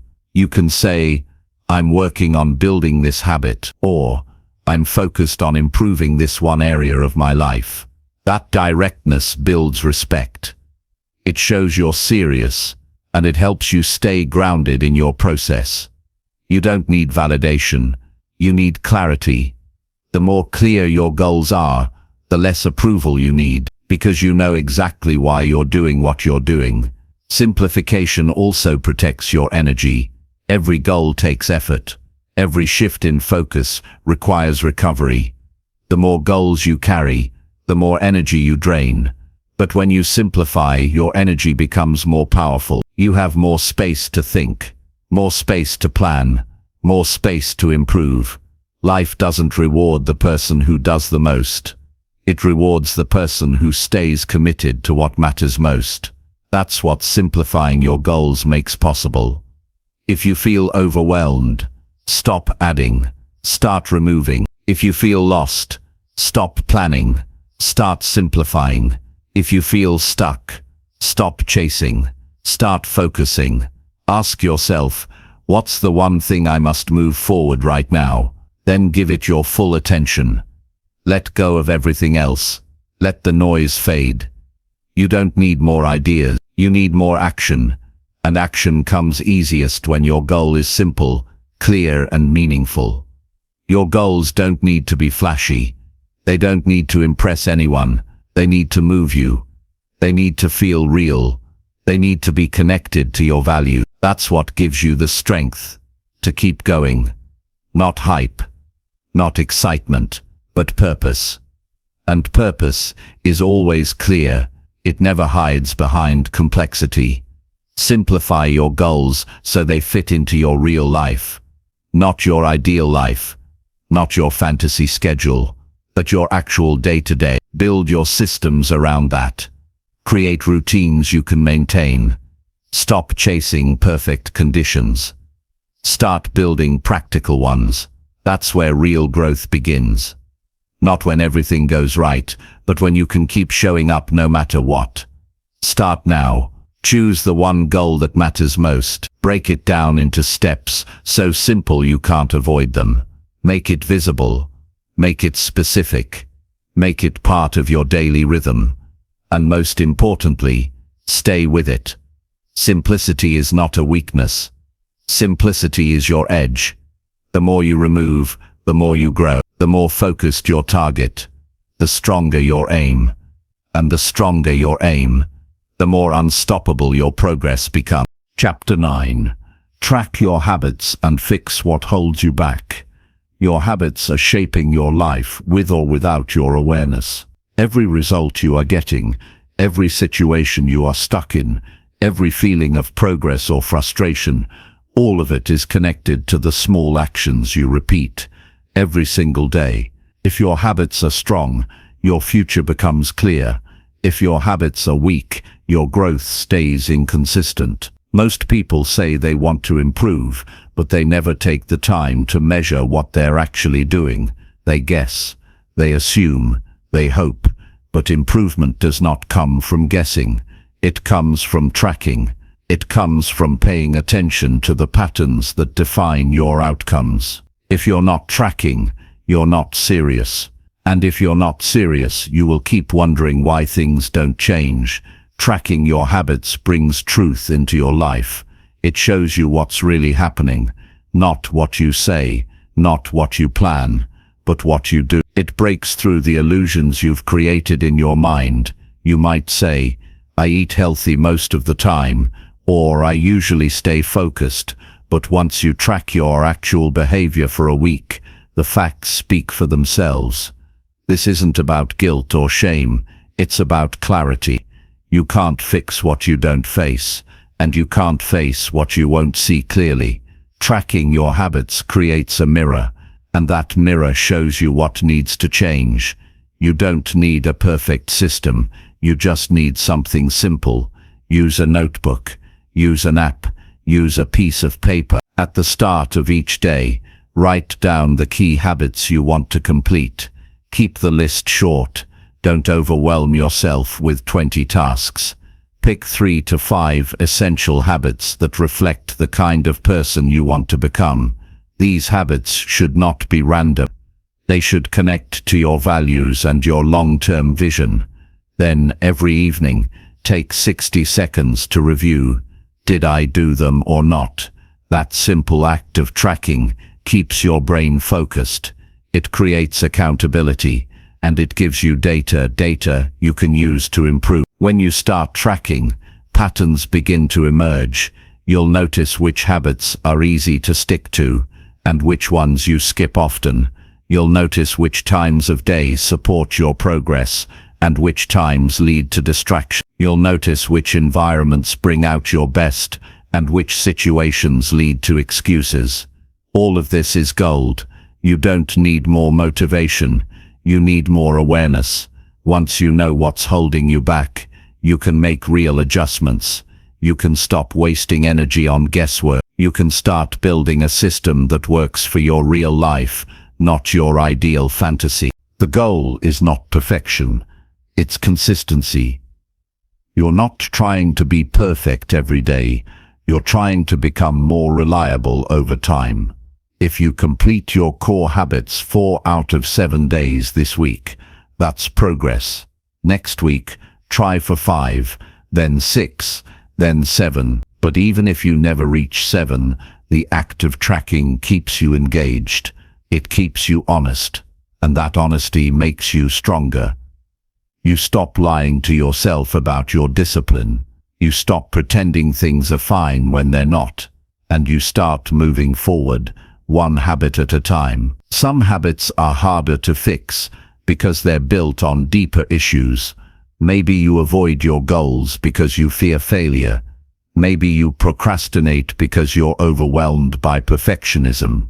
Maybe you skip workouts because you associate exercise with punishment. Tracking your habits helps reveal those emotional patterns.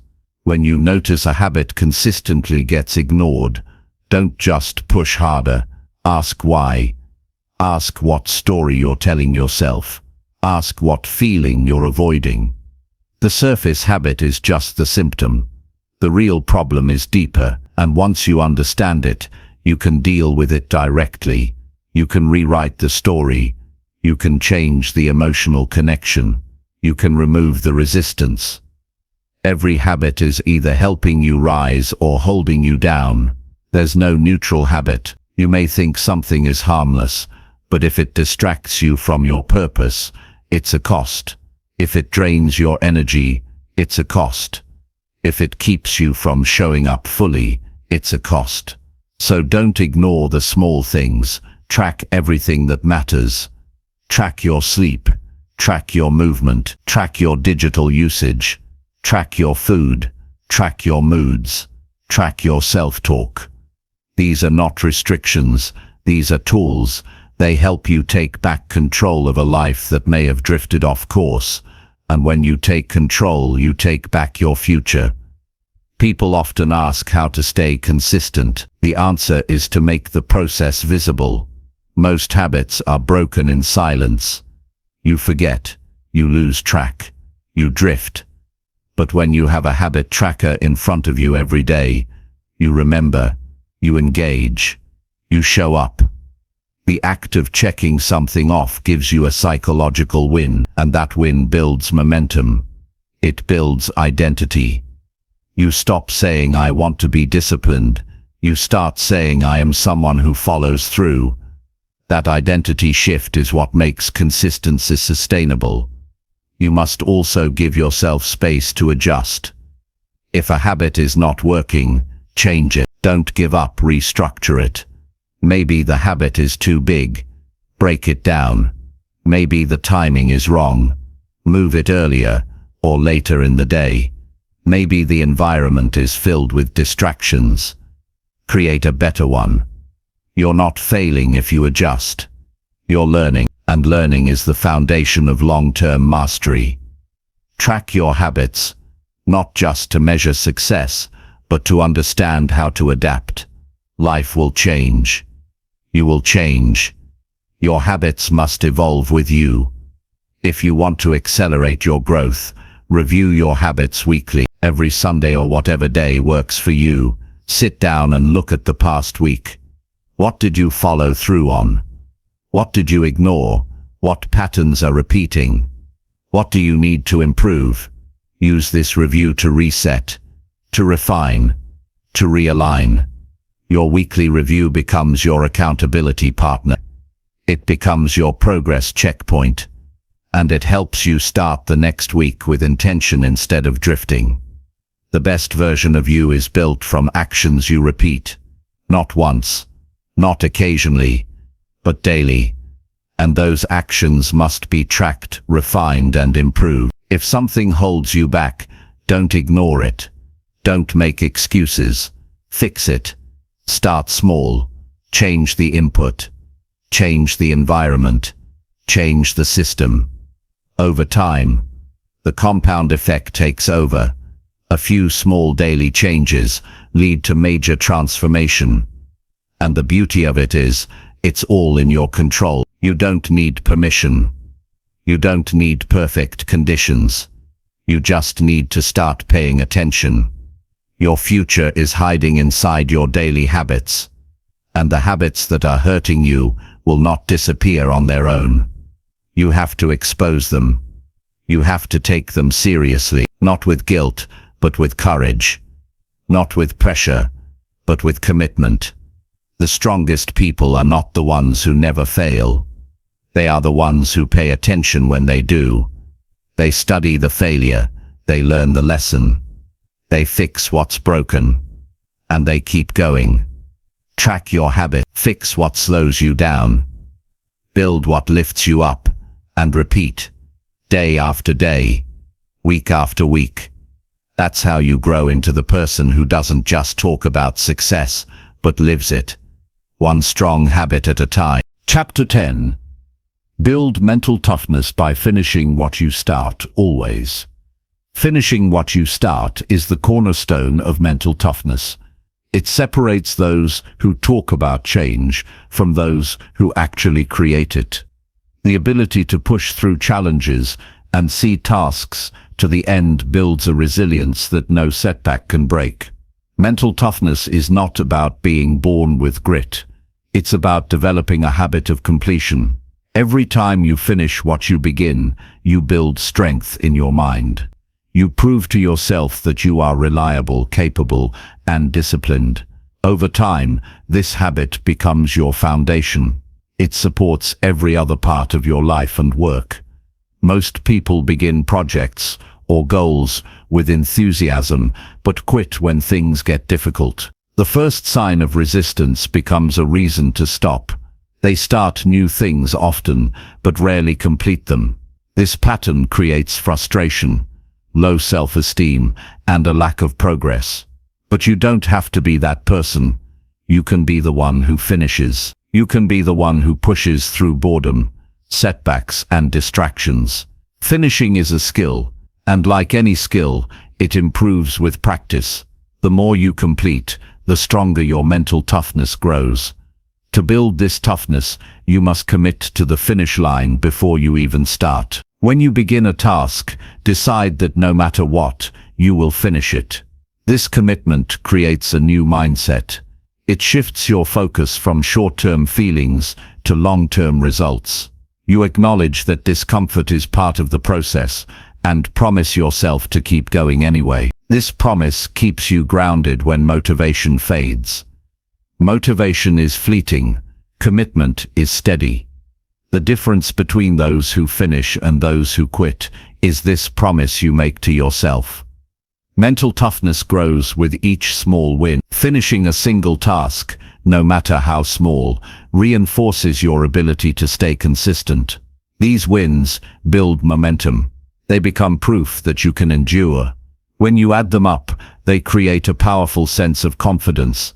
This confidence makes it easier to face harder challenges. It gives you the courage to push through resistance.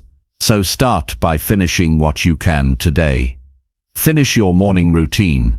Finish a work assignment. Finish a conversation you started. Each completion is a brick in your mental fortress. You will face obstacles. You will encounter moments when quitting feels like the easiest option. This is normal. Mental toughness is not about never feeling doubt or fatigue. It's about acting despite those feelings. When you want to stop, remind yourself why you started. Remember your goals. Remember your values. Remember the person you want to become. This kind of reminder resets your focus. It pulls you back from giving up. You are stronger than your temporary feelings. Your future is built on the decisions you make right now. It's also important to break large projects into smaller steps. Finishing a massive goal can feel overwhelming. The distance to the end looks too far. But when you divide it into clear, manageable tasks, finishing becomes realistic. Completing each step fuels your motivation to keep going. It removes the fear of failure. You learn to celebrate progress, not perfection. This approach builds endurance. It teaches your mind that finishing is possible, one step at a time, and that knowledge becomes a weapon against procrastination. Distractions are the enemy of finish. When you scatter your attention, you weaken your ability to complete anything. Focus is a muscle that must be exercised. To build mental toughness, guard your focus fiercely. Create environments where distractions are minimized. Set specific times for work and rest. Use tools that help you stay on track. The more you protect your attention, the easier it becomes to follow through. Consistent focus leads to consistent finishes. And consistent finishes build a resilient mind. Self-doubt can sabotage your finishing habit.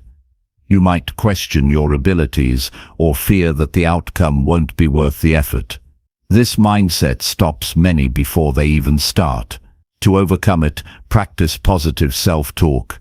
Replace "I can't" with "I will try." Replace "this is too hard" with "this challenge helps me grow."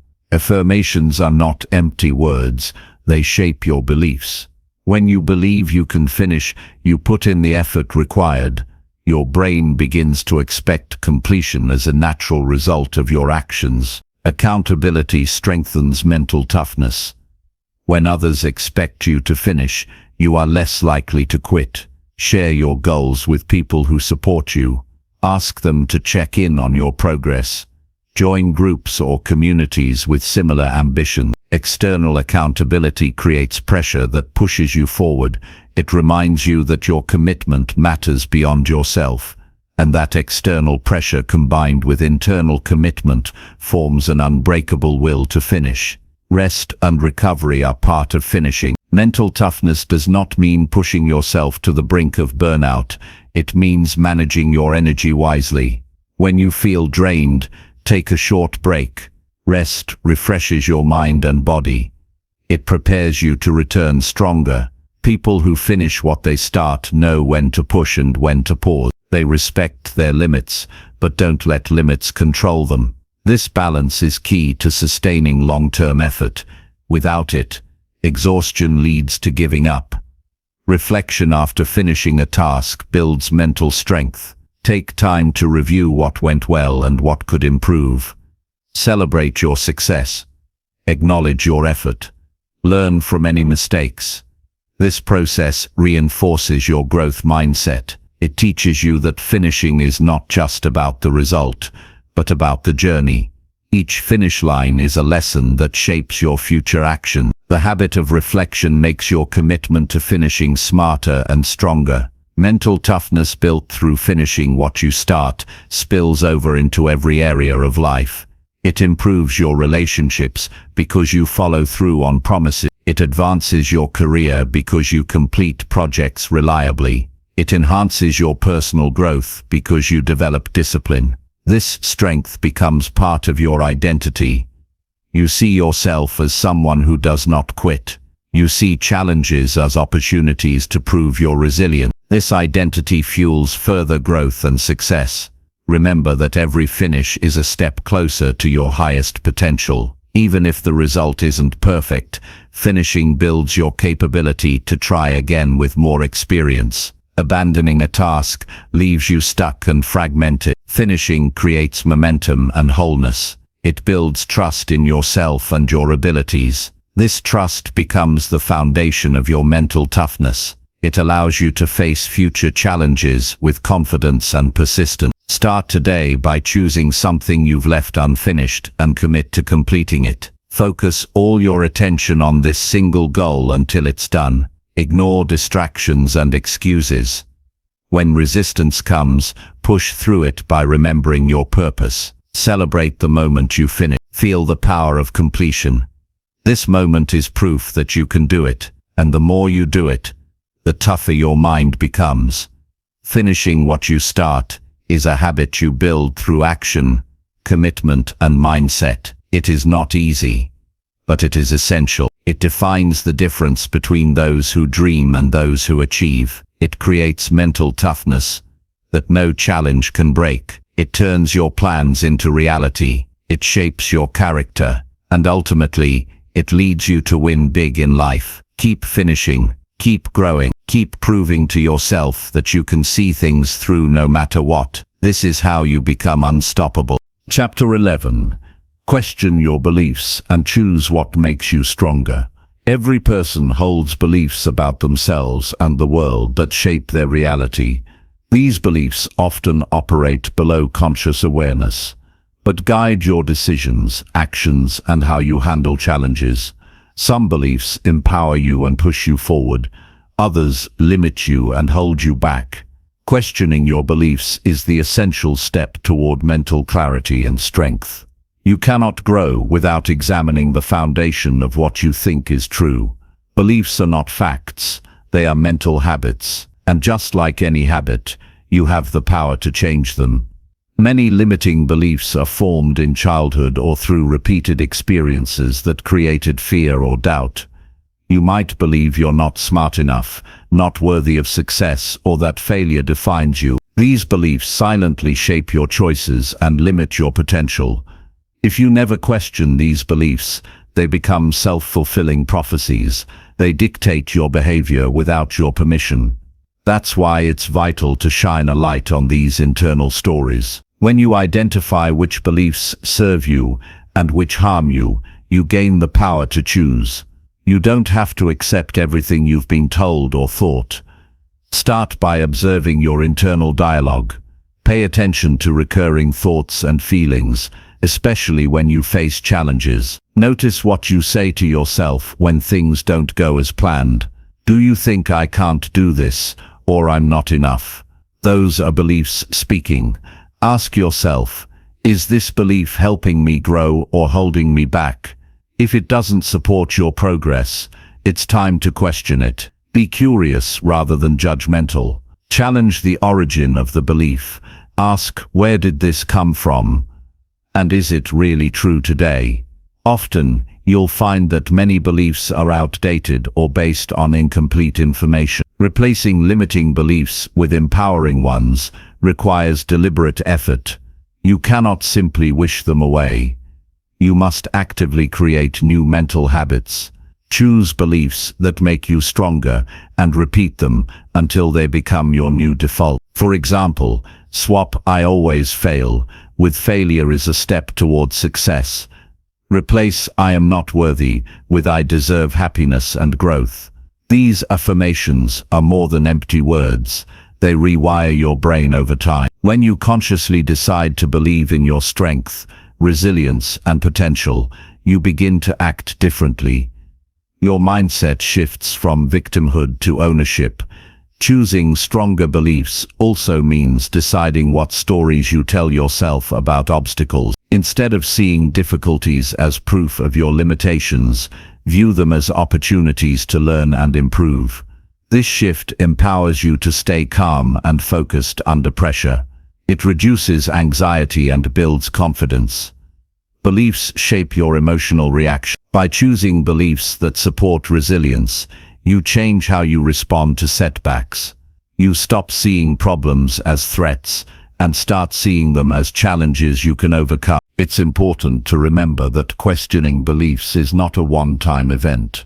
Your mind will default to old patterns, especially under stress. That's why ongoing awareness is crucial. Develop the habit of checking in with yourself regularly. Notice when negative beliefs creep back in. Catch yourself early and challenge those thoughts again. Over time, this practice strengthens your mental discipline. It creates a flexible and resilient mind that adapts instead of collapsing. Surround yourself with influences that reinforce your chosen beliefs. The people you spend time with, the books you read, and the media you consume all impact your mindset. Choose environments that inspire growth and positivity. Avoid those that reinforce doubt and negativity. You don't have to cut everyone out, but you do need to protect your mental space. When your surroundings align with your stronger beliefs, it becomes easier to maintain them. You can also use journaling as a tool to question and reshape your beliefs. Write down a limiting belief, then write down evidence that contradicts it. Follow with a new, empowering belief you want to adopt. Reflect on how your life would change if you fully embraced this new belief. Journaling makes the process concrete. It clarifies your thinking and deepens your commitment to change. The more you engage with your beliefs consciously, the faster they evolve. Be patient with yourself. Changing beliefs is a gradual process. You will experience resistance because your old beliefs are familiar and comfortable, even when they harm you. Your brain resists change to protect you from the unknown. This discomfort is a sign that you're growing. Embrace it as part of your journey. Celebrate small victories when you catch negative beliefs and replace them with stronger ones. Every small shift makes your mental foundation firmer. The strength of your beliefs affects every area of your life. It determines how you pursue goals, manage relationships, and handle stress. Strong, empowering beliefs create a foundation of confidence and motivation. Weak, limiting beliefs create confusion and self-sabotage. When you choose beliefs that make you stronger, you set yourself up for lasting success and well-being. Remember that beliefs influence behavior. If you believe you are capable, you will act with courage. If you believe you are resilient, you will persist through challenges. If you believe you deserve good things, you will pursue opportunities boldly. Your beliefs are the engine behind your actions. Fuel them wisely. Questioning your beliefs also opens the door to humility and curiosity. It encourages you to stay open-minded and willing to learn. Mental strength is not about stubbornness or rigidity. It's about flexibility and adaptability. Being willing to revise your beliefs based on new evidence or experiences makes you wiser and more capable. This mindset frees you from the traps of dogma and negativity. To grow stronger beliefs, take small daily steps. Affirm your chosen beliefs each morning. Challenge negative thoughts throughout the day. Reflect on your progress each evening. Build these habits consistently. They become the armor that shields you from doubt and fear. The more you practice, the more natural it becomes to choose strength over weakness. Your beliefs are your personal philosophy. They shape your story and influence your future. By questioning them and choosing what empowers you, you take control of your life at the deepest level. This act transforms your mindset from passive to active, from limited to limitless.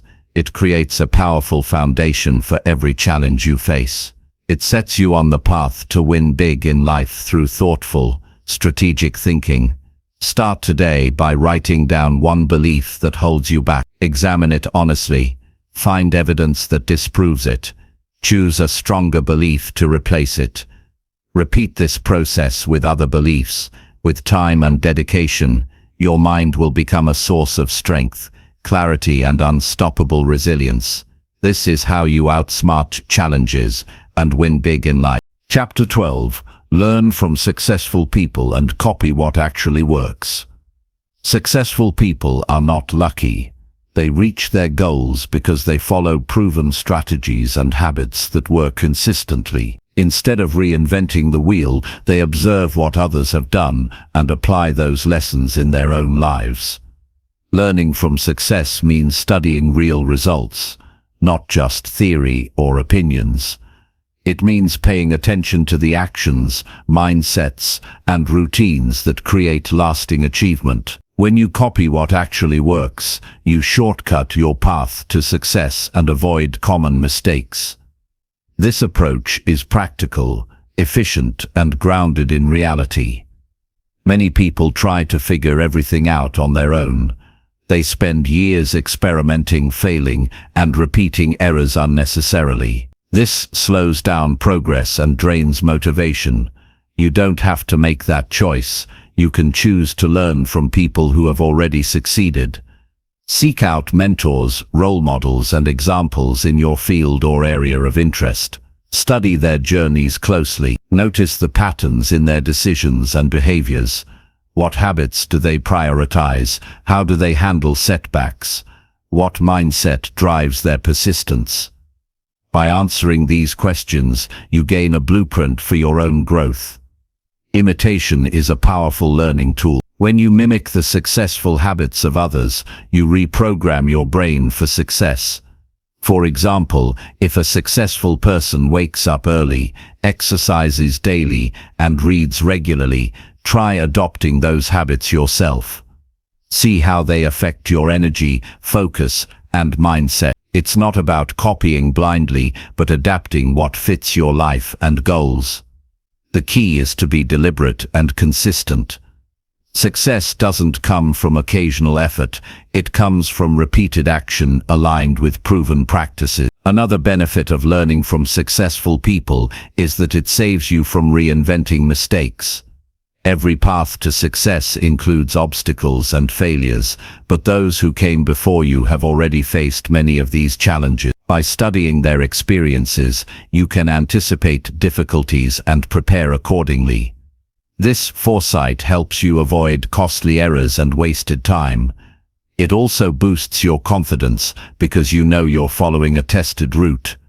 Confidence fuels action, and action creates results. Reading biographies, watching interviews, and listening to podcasts are great ways to absorb lessons from successful people. Pay attention not only to their achievements, but to their failures and how they recovered. Resilience is a common trait among winners. They don't let setbacks stop them. Instead, they learn and adapt. Incorporate this mindset by viewing your own failures as valuable feedback. When you copy their mental toughness, you increase your ability to overcome obstacles and keep moving forward. Learning from others also requires humility. You must be willing to set aside your ego and admit that you don't have all the answers. This openness allows you to receive guidance and constructive criticism. It helps you remain teachable and flexible.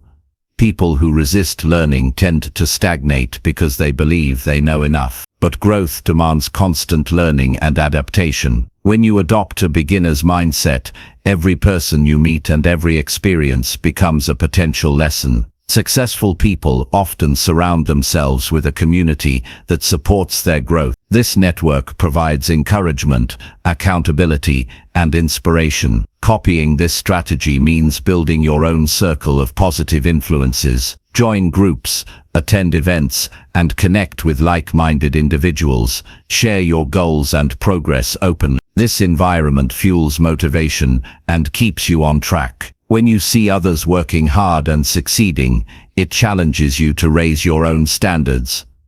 Another practical step is to analyze the daily routines of successful individuals. Many have structured schedules that maximize productivity and minimize distractions. For example, they may block specific times for focused work, rest, and learning. They prioritize high-impact activities and delegate or eliminate low-value tasks. Adopting similar routines can dramatically improve your efficiency. Experiment with time management techniques like time blocking or the Pomodoro method. Notice how small changes in your schedule can lead to better focus and output. Adapting the communication skills of successful people is also essential.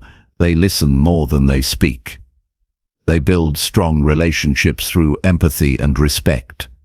They express ideas clearly and confidently. These skills open doors and create opportunities. By observing how successful people interact, you can improve your own social influence. Practice active listening in conversations. Ask thoughtful questions. Pay attention to body language and tone. These subtle changes can enhance your personal and professional connections. Learning from successful people also involves adopting their problem-solving approaches. They tackle challenges with curiosity and persistence. They break problems into smaller parts and seek practical solutions. This method prevents overwhelm and encourages steady progress. Try applying this mindset when faced with difficulties. Instead of avoiding problems, confront them methodically. Ask yourself, what can I do right now to move forward? This focus turns obstacles into manageable tasks rather than insurmountable barriers. Success leaves clues in how people handle their mindset daily. Many successful individuals practice gratitude, visualization, and positive self-talk. They guard their mental energy by avoiding negativity and distractions. They maintain a growth mindset that welcomes challenges as opportunities. Copying these mental habits strengthens your resilience and focus. Start by incorporating simple practices like daily gratitude journaling or morning affirmations. These build mental clarity and optimism, which fuel your long-term success. While copying successful habits is valuable, it's important to personalize them. Not every approach fits everyone perfectly. Adjust routines and mindsets to your personality, strengths, and circumstances. This customization makes your progress sustainable. For example, if a mentor wakes up at 5 a.m. but you perform better starting at 7 a.m., shift your schedule accordingly. The core principle is to adopt what works, not blindly imitate. This balance between learning and adaptation creates a unique strategy tailored to you. Feedback is another critical component in learning from success. Successful people seek honest feedback and use it to improve. They don't take criticism personally, but see it as a gift. Developing this attitude accelerates growth. You can copy this by inviting feedback from trusted mentors, peers, or coaches. Use their insights to refine your skills and strategies.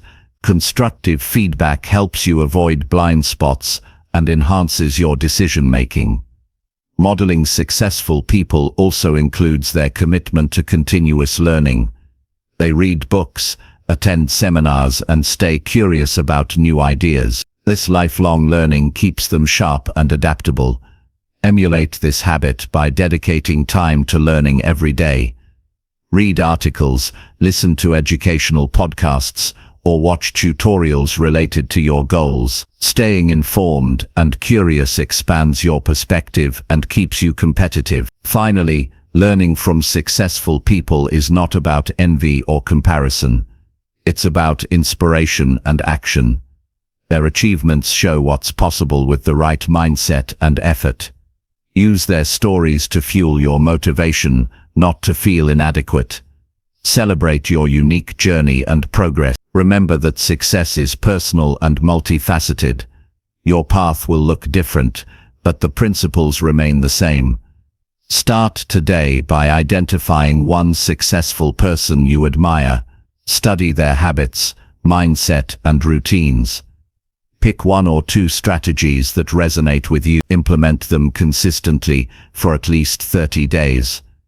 Observe how these changes affect your performance and mindset. Adjust as needed.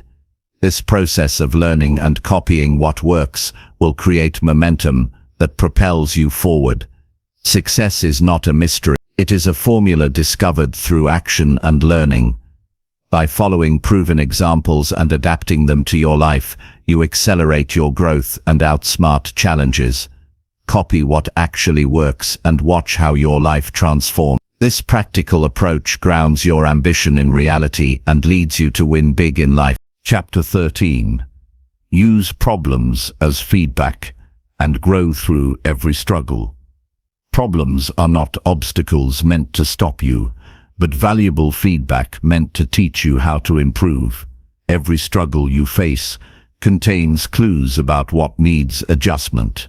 Instead of avoiding difficulties or blaming circumstances, the strongest people learn to use problems as stepping stones for growth. When you change your perspective and see problems as signals rather than threats, you open yourself up to continuous improvement. This mindset shifts your focus from frustration to curiosity, from defeat to learning. Growth through struggle requires active reflection. When a problem arises, don't just react emotionally or try to escape it. Take a moment to analyze what happened and why. Ask yourself what this challenge is trying to teach you. What could you have done differently? What external factors contributed? This process turns problems into lessons instead of failures. It empowers you to respond with thoughtful solutions rather than impulsive reactions. Reflection creates space for new insights and better choices moving forward. Problems also reveal hidden weaknesses and blind spots. They expose gaps in your knowledge, skills, or habits that you might not be aware of. Instead of ignoring these signals, lean into them. Use them to identify areas for development. Growth happens when you address weaknesses head-on, rather than pretending they don't exist. This approach requires honesty and courage. You must be willing to admit mistakes and change your approach. This self-awareness is the foundation of resilience. Struggling can build character if you embrace it properly. Every time you face a problem and choose to learn from it, you strengthen your mental and emotional muscles. You build patience, persistence, and adaptability. These qualities are essential for success because life will always present new challenges. Your ability to grow through struggle determines how far you go. People who avoid difficulties or give up quickly never develop the depth of strength required to win big in life. Using problems as feedback also means experimenting with solutions. When one approach doesn't work, try another. Don't get stuck in frustration or defeat. View each attempt as data gathering. Each failure narrows down what doesn't work and guides you closer to what does. This trial and error mindset keeps you moving forward instead of paralyzed by fear of failure. It encourages creativity and flexibility. The willingness to try new strategies is a hallmark of successful people. Avoid taking problems personally. Challenges are part of the process, not reflections of your worth or ability. When you detach your identity from the struggle, it becomes easier to stay objective and focused on solutions. This detachment reduces anxiety and self-doubt. It helps you maintain a positive attitude even in difficult times. Remember that everyone faces problems. What sets winners apart is their response, not the presence of struggle itself. Building a habit of learning from problems also requires patience. Growth is rarely instant. Sometimes you must endure discomfort and setbacks before seeing progress. Trust the process. Know that every difficulty you overcome adds to your strength and wisdom. Keep a long-term perspective. When you commit to growth through struggle, you develop a mindset that thrives in uncertainty and challenge. This mindset transforms problems from obstacles into opportunities.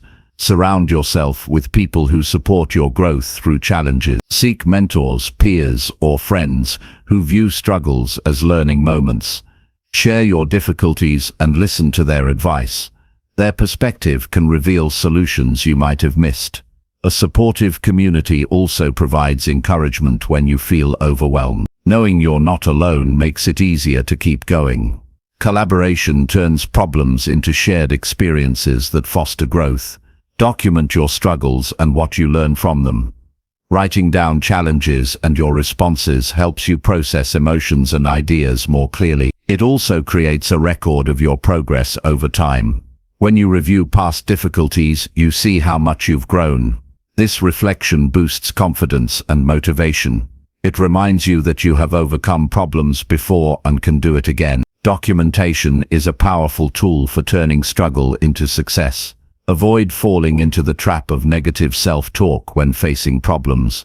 Thoughts like, "I can't do this" or "this is too hard" only increase stress and lower your effectiveness. Instead, replace negative thoughts with constructive questions like, "What can I learn here?" or "How can I improve?" This simple shift in language changes your brain's response to difficulty. It encourages problem solving and resilience rather than defeat. Using problems as feedback also means celebrating small wins during struggle. Every step forward, no matter how small, is progress. Recognize your effort to face challenges even if the results aren't perfect yet. This celebration fuels motivation and keeps your energy positive. It reminds you that growth is a journey with ups and downs, not a destination. Acknowledging progress builds momentum that carries you through tough times. Remember that not all problems are within your control. Some challenges come from external forces beyond your influence. In these cases, your power lies in how you respond. Focus your energy on what you can change, not what you can't. This focus prevents feelings of helplessness and frustration. It keeps you proactive and solution-oriented. Accepting this reality is a sign of maturity and mental strength. As you grow through struggle, you develop a deeper understanding of yourself. You learn your limits, values, and true priorities. This self-knowledge guides better decisions and sharper focus. Challenges clarify what matters most, allowing you to invest your time and energy wisely. Struggle becomes not just a test, but a teacher that refines your purpose and character. When problems arise, take control by choosing to learn rather than resist. Use each challenge as a feedback loop for growth and improvement. This proactive approach turns obstacles into advantages. It transforms you into a strategic thinker who can outsmart any challenge. This ability to grow through every struggle is a key to winning big in life. Start today by reframing a current problem as feedback. Ask yourself what lesson it holds and how you can use it to improve. Commit to approaching future difficulties with curiosity and determination. Build the habit of learning from struggle. Over time, this mindset becomes your greatest asset. It makes you stronger, wiser, and more prepared for whatever comes next. This is the power of using problems as feedback to grow and succeed. Chapter 14. Protect your peace by walking away from useless drama. In life, your peace of mind is one of the most valuable assets you have. Protecting it requires clear boundaries and a conscious choice to avoid unnecessary drama. Drama can come in many forms: arguments, gossip, conflict, or toxic relationships that drain your energy and cloud your focus. Choosing to walk away from these situations is not a sign of weakness or avoidance, but a powerful act of self-respect and strategic thinking. When you protect your peace, you create the mental space needed to focus on what truly matters and to grow steadily toward your goals. Drama is often fueled by emotions running high, misunderstandings, and ego clashes. It can quickly escalate and pull you into chaos that adds no value to your life. Staying involved in drama consumes your time, wastes your mental resources, and distracts you from your priorities. You might feel compelled to engage because of loyalty, fear of confrontation, or social pressure. But every moment spent in drama is a moment stolen from your personal growth and happiness. The first step to protecting your peace is recognizing when a situation is purely dramatic and not worth your involvement. Walking away from drama means choosing silence and distance over reaction and participation. It requires discipline and self-control to not respond impulsively to provocation or conflict. When you refuse to feed the drama, it loses power. You show others that your peace is non-negotiable. This stance shifts the dynamics in your relationships and social circles. People learn to respect your boundaries or your absence. By removing yourself from the noise, you reclaim control of your emotional state and focus. Setting boundaries is essential in protecting your peace. Boundaries are clear limits you define about what behavior you accept from others and how you expect to be treated. Communicate these boundaries calmly and firmly. For example, you might decide not to engage in gossip, refuse to tolerate disrespect, or avoid certain people who consistently create conflict. Boundaries keep toxic influences at bay and reinforce your commitment to your well-being. They act as filters that prevent unnecessary drama from entering your life. Walking away also involves choosing your battles wisely. Not every disagreement or criticism requires your energy or response. Some conflicts are petty or irrelevant to your goals. By evaluating what deserves your attention, you conserve your strength for issues that truly matter. This selective engagement is a strategic skill that prevents burnout and frustration. It helps you stay calm and focused, rather than reacting emotionally to every challenge. Developing emotional intelligence is key to navigating drama effectively. When you understand your triggers and learn to manage your reactions, you avoid getting pulled into chaos. Emotional intelligence helps you respond thoughtfully instead of reacting impulsively. It creates space between stimulus and response. This space allows you to choose peace over conflict. Practice mindfulness and self-awareness to recognize when drama is starting and decide how to act intentionally. Walking away from drama does not mean ignoring problems or pretending they don't exist. It means addressing issues with maturity and clarity, not with emotional turmoil. When you confront problems calmly and constructively, you reduce the chance of drama escalating. Effective communication involves listening, expressing your feelings without blame, and seeking solutions rather than winning arguments. This approach preserves relationships and protects your peace. Social media often amplifies drama. Online platforms can become arenas for conflict, negativity, and misinformation. Protect your peace by limiting your exposure to toxic content and interactions. Unfollow or mute accounts that trigger stress or anger. Use social media consciously and purposefully rather than letting it consume your attention.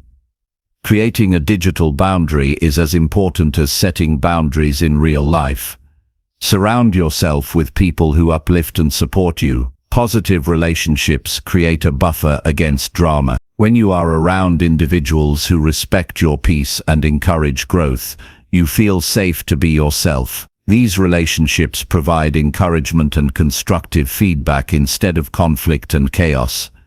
Invest your time and energy in connections that add value and reduce stress. Walking away from drama also means taking responsibility for your own peace. You cannot control other people's actions or attitudes, but you control how you respond. You decide what thoughts and emotions you entertain. Practice letting go of resentment, grudges, and the need to be right. Holding on to these only prolongs your involvement in drama. Forgiveness and acceptance free your mind and heart. They open the door to peace and healing. Self-care is a vital part of protecting your peace. When you prioritize your physical, mental, and emotional health, you build resilience against drama. Regular rest, exercise, healthy nutrition, and relaxation practices strengthen your ability to remain calm under pressure. Self-care replenishes your energy so you can face challenges without becoming overwhelmed. It signals to yourself and others that you value your well-being.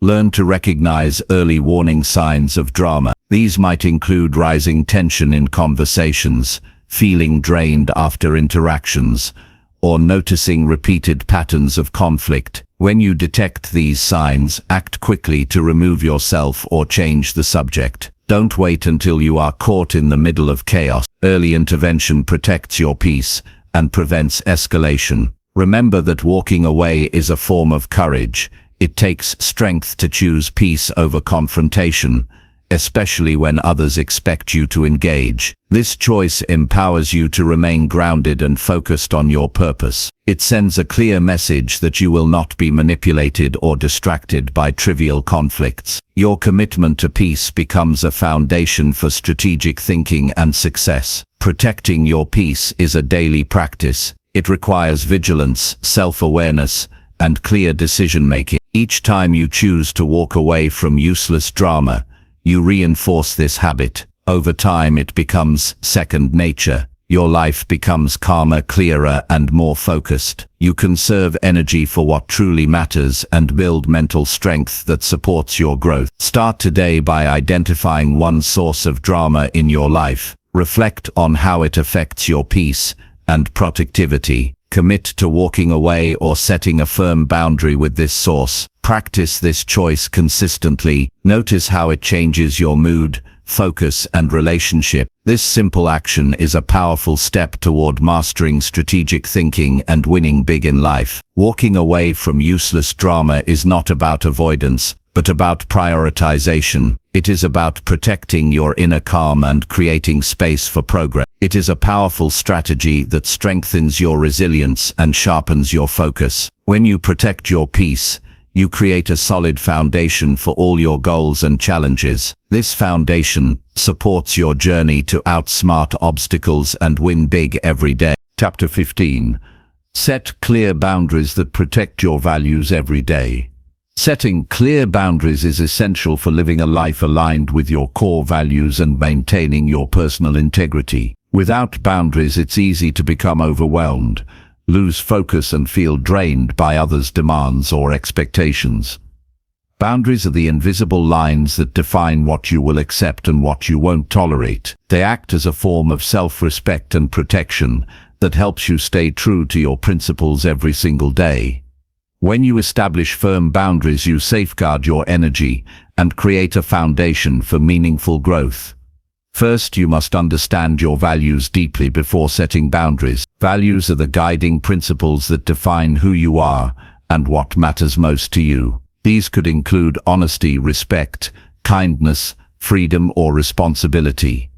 When you know your values clearly, it becomes easier to recognize situations that violate them. For example, if respect is a core value, you won't accept disrespectful behavior from others. Knowing your values empowers you to say no to things that don't align, even if it means disappointing people or facing conflict. This clarity strengthens your sense of self and keeps you grounded. Boundaries begin with awareness of your limits. You need to observe when you feel uncomfortable, stressed, or resentful in your interactions or daily life. These feelings are signals that your boundaries are being crossed or ignored. Pay attention to these emotions without judgment. Use them as guides to identify what you need to protect. Setting boundaries is not about being rigid or harsh, but about honoring your well-being and values. It's a compassionate act toward yourself that allows you to show up fully in life. Communication is the key to effective boundaries. Once you identify your limits,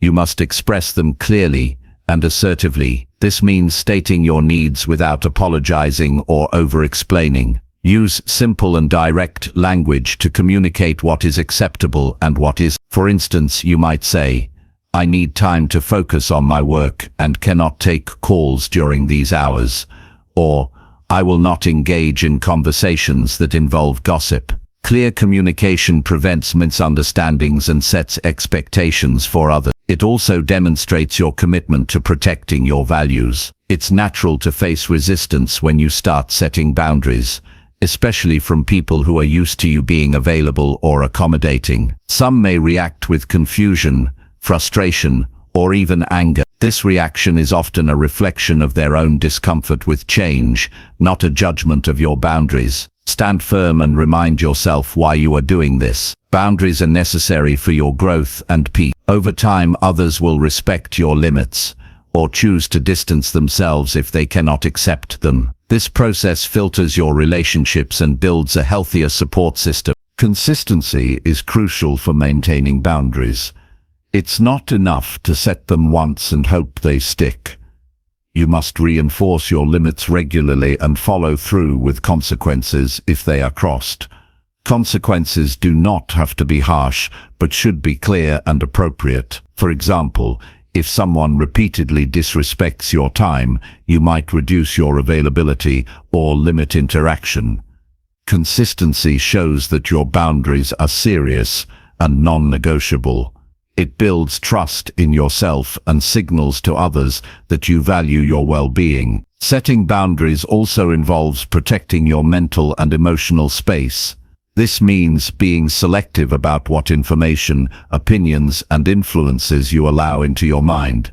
You have the right to say no to negativity, criticism, or pressure that conflicts with your values. Protecting your inner world is as important as protecting your external time and energy. Practice mindfulness to become aware of mental clutter and intentionally choose thoughts and inputs that support your growth. Boundaries help you manage your commitments effectively. Saying yes to everything often leads to burnout and loss of focus on what truly matters. By setting boundaries around your time and energy, you can prioritize activities that align with your goals and values. This prioritization increases your productivity and satisfaction. Learn to evaluate requests and invitations carefully. It's okay to decline politely when something does not fit your priorities or values. Saying no is a powerful tool for maintaining balance and integrity. Respecting others' boundaries is equally important. Healthy relationships require mutual understanding and respect. When you honor others' limits, you build trust and deepen connections. This respect creates a positive cycle where your boundaries are more likely to be honored in return. Practice empathy and open communication to negotiate boundaries in relationships. This approach fosters cooperation and reduces conflict. Self-awareness is the foundation of boundary setting. Regularly reflect on your feelings, reactions, and experiences. Ask yourself if you feel respected, energized, and aligned with your values. When you notice discomfort or resentment, investigate if your boundaries need adjustment or reinforcement. This ongoing process keeps your boundaries relevant and effective as your life and relationships evolve. Remember that boundaries are acts of love toward yourself and others. They prevent resentment and burnout, allowing you to give your best in every area of life. Boundaries create clarity and safety, enabling you to focus on growth rather than drama or distraction. They are essential tools for anyone committed to living intentionally and winning big in life. Begin today by identifying one area where your boundaries are weak or unclear. Reflect on how this affects your peace and progress. Decide what limit you need to set and how you will communicate it. Take small, consistent steps to reinforce this boundary. Notice the changes in your energy and focus as you protect your values more intentionally. Setting clear boundaries is a daily practice that requires courage and commitment. It transforms how you interact with the world and how the world interacts with you. By protecting your values through boundaries, you build a life of integrity, focus, and fulfillment. This foundation empowers you to outsmart challenges and win big consistently. Chapter 16. Keep your emotions steady and act with calm control. Maintaining steady emotions while acting with calm control is one of the most important skills for strategic thinking and success. Life presents challenges and unexpected situations that can easily trigger emotional reactions. If you allow your feelings to take over, you risk making impulsive decisions that work against your best interests. The ability to stay calm and balanced under pressure gives you a clear mind to assess situations accurately and choose the best course of action. This skill separates those who succeed from those who get stuck in frustration or stress. Controlling your emotions starts with awareness. You need to recognize your feelings as they arise without immediately reacting to them. Notice physical signs like increased heart rate, tension, or rapid breathing. Pay attention to mental signs such as racing thoughts or negative self-talk. When you become aware of your emotional state, you create a pause between stimulus and response. This pause gives you the power to decide how to act rather than reacting automatically. Developing this habit requires practice, but quickly becomes a natural part of your thinking process. One of the most effective ways to maintain calm control is through conscious breathing. Deep and slow breaths activate the body's relaxation response, reducing stress and clearing the mind. Whenever you feel overwhelmed or triggered, pause and focus on your breath. Inhale deeply through your nose, hold briefly, and exhale slowly through your mouth. Repeat this a few times until you feel more centered. This simple technique helps regulate emotions and prevents reactive behaviors. It is a tool you can use anytime, anywhere. Another key element is managing your inner dialogue. The thoughts you tell yourself have a powerful impact on your emotional state. Negative or catastrophic thinking amplifies anxiety and anger. Instead, practice speaking to yourself with calm and constructive language. Replace thoughts like "this is unbearable" with "I can handle this situation." Use affirmations that remind you of your strength and ability to stay composed. Over time, positive self-talk builds emotional resilience and steady control. Learning to detach from the situation emotionally also helps maintain calmness. This doesn't mean ignoring your feelings, but stepping back and observing them objectively. Imagine you are watching the event from a distance without being personally involved. This mental separation reduces the intensity of emotions and allows you to analyze the situation clearly. Detachment helps you avoid being overwhelmed and keeps your focus on solutions instead of problems. Preparation plays a vital role in emotional control. When you anticipate potential challenges and plan your response, you reduce surprises that cause emotional spikes. Strategic thinking includes preparing mentally and emotionally for difficult situations. Visualize how you will respond calmly and effectively before they happen. This mental rehearsal creates confidence and lowers emotional reactivity. Being prepared helps you stay grounded when the moment arrives. Accepting that you cannot control everything is also important for emotional steadiness. Some events and people will act unpredictably. Trying to control external circumstances only leads to frustration and stress. Instead, focus on controlling your reactions. This shift in mindset empowers you to maintain calm regardless of external chaos. It builds inner strength and peace. Practicing mindfulness daily enhances your ability to keep emotions steady. Mindfulness is the practice of being fully present in the moment without judgment. It trains your mind to notice thoughts and feelings without getting caught up in them. Regular mindfulness exercises improve emotional regulation, reduce stress, and increase clarity. Simple practices like paying attention to your breath or observing your surroundings cultivate calm control that carries into all areas of life.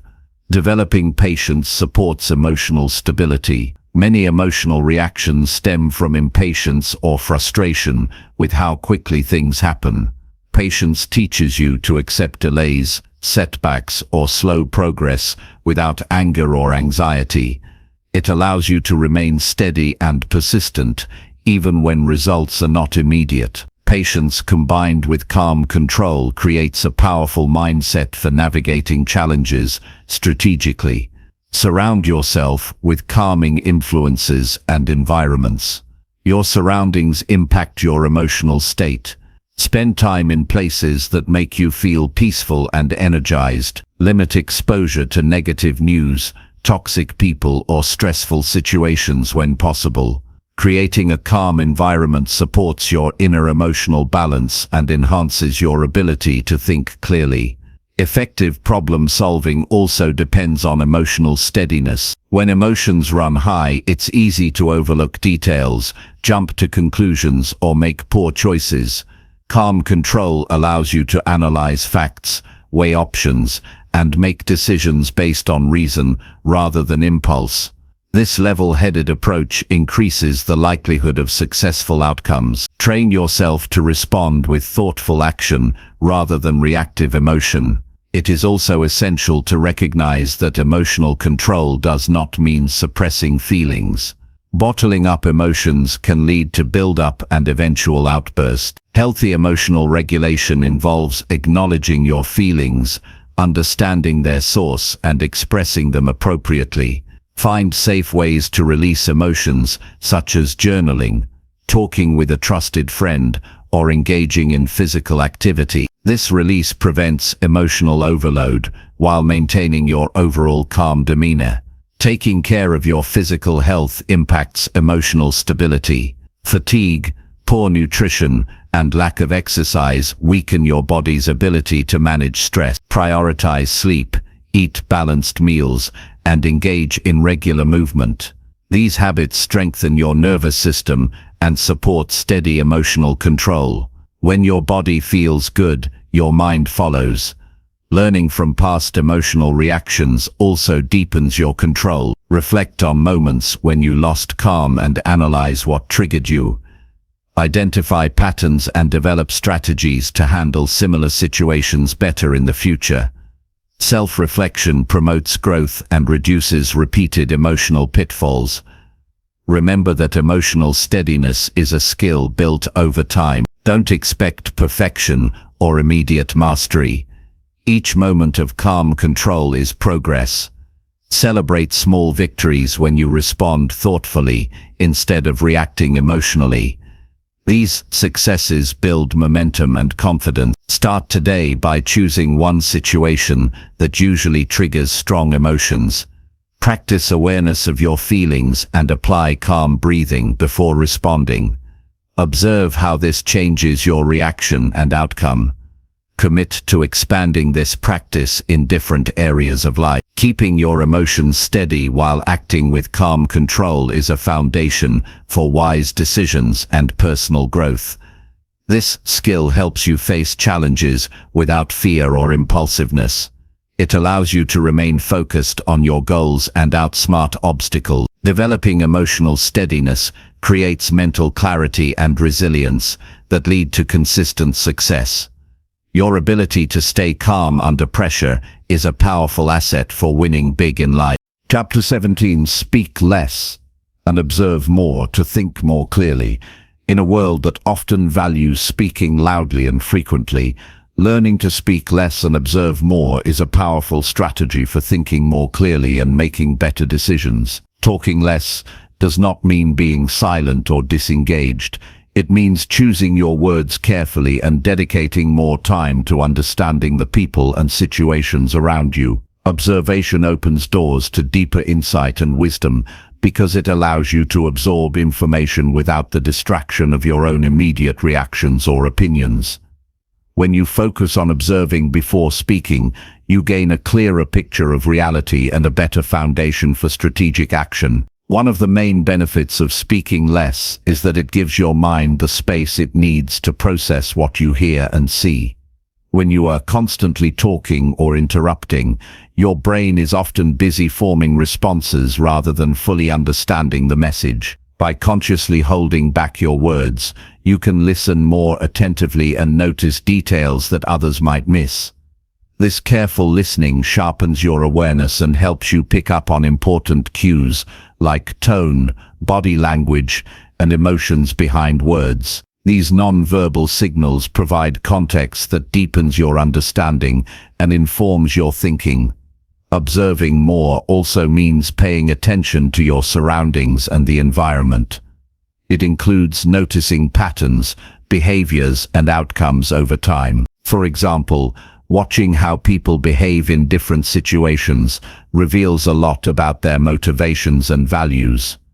Observing trends in your work or personal life helps you anticipate changes and plan accordingly. This habit trains you to think beyond the surface level and connect dots others overlook. The ability to see clearly and anticipate outcomes is essential for strategic thinking and outsmarting challenges.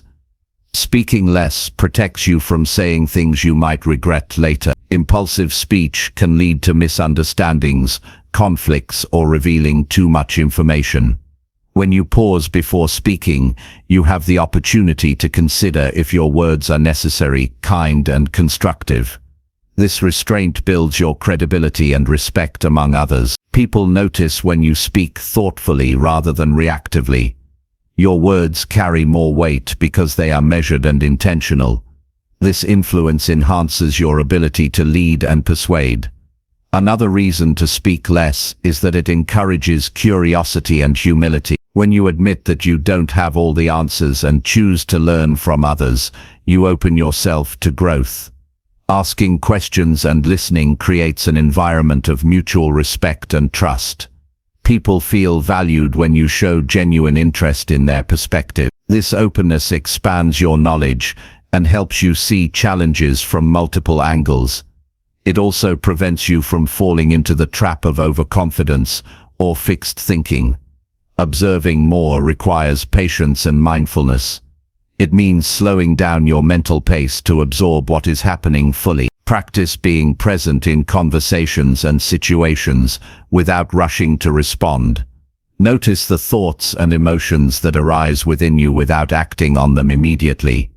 This mindfulness develops emotional intelligence and critical thinking. It allows you to separate facts from assumptions and make decisions based on reality rather than impulse or bias.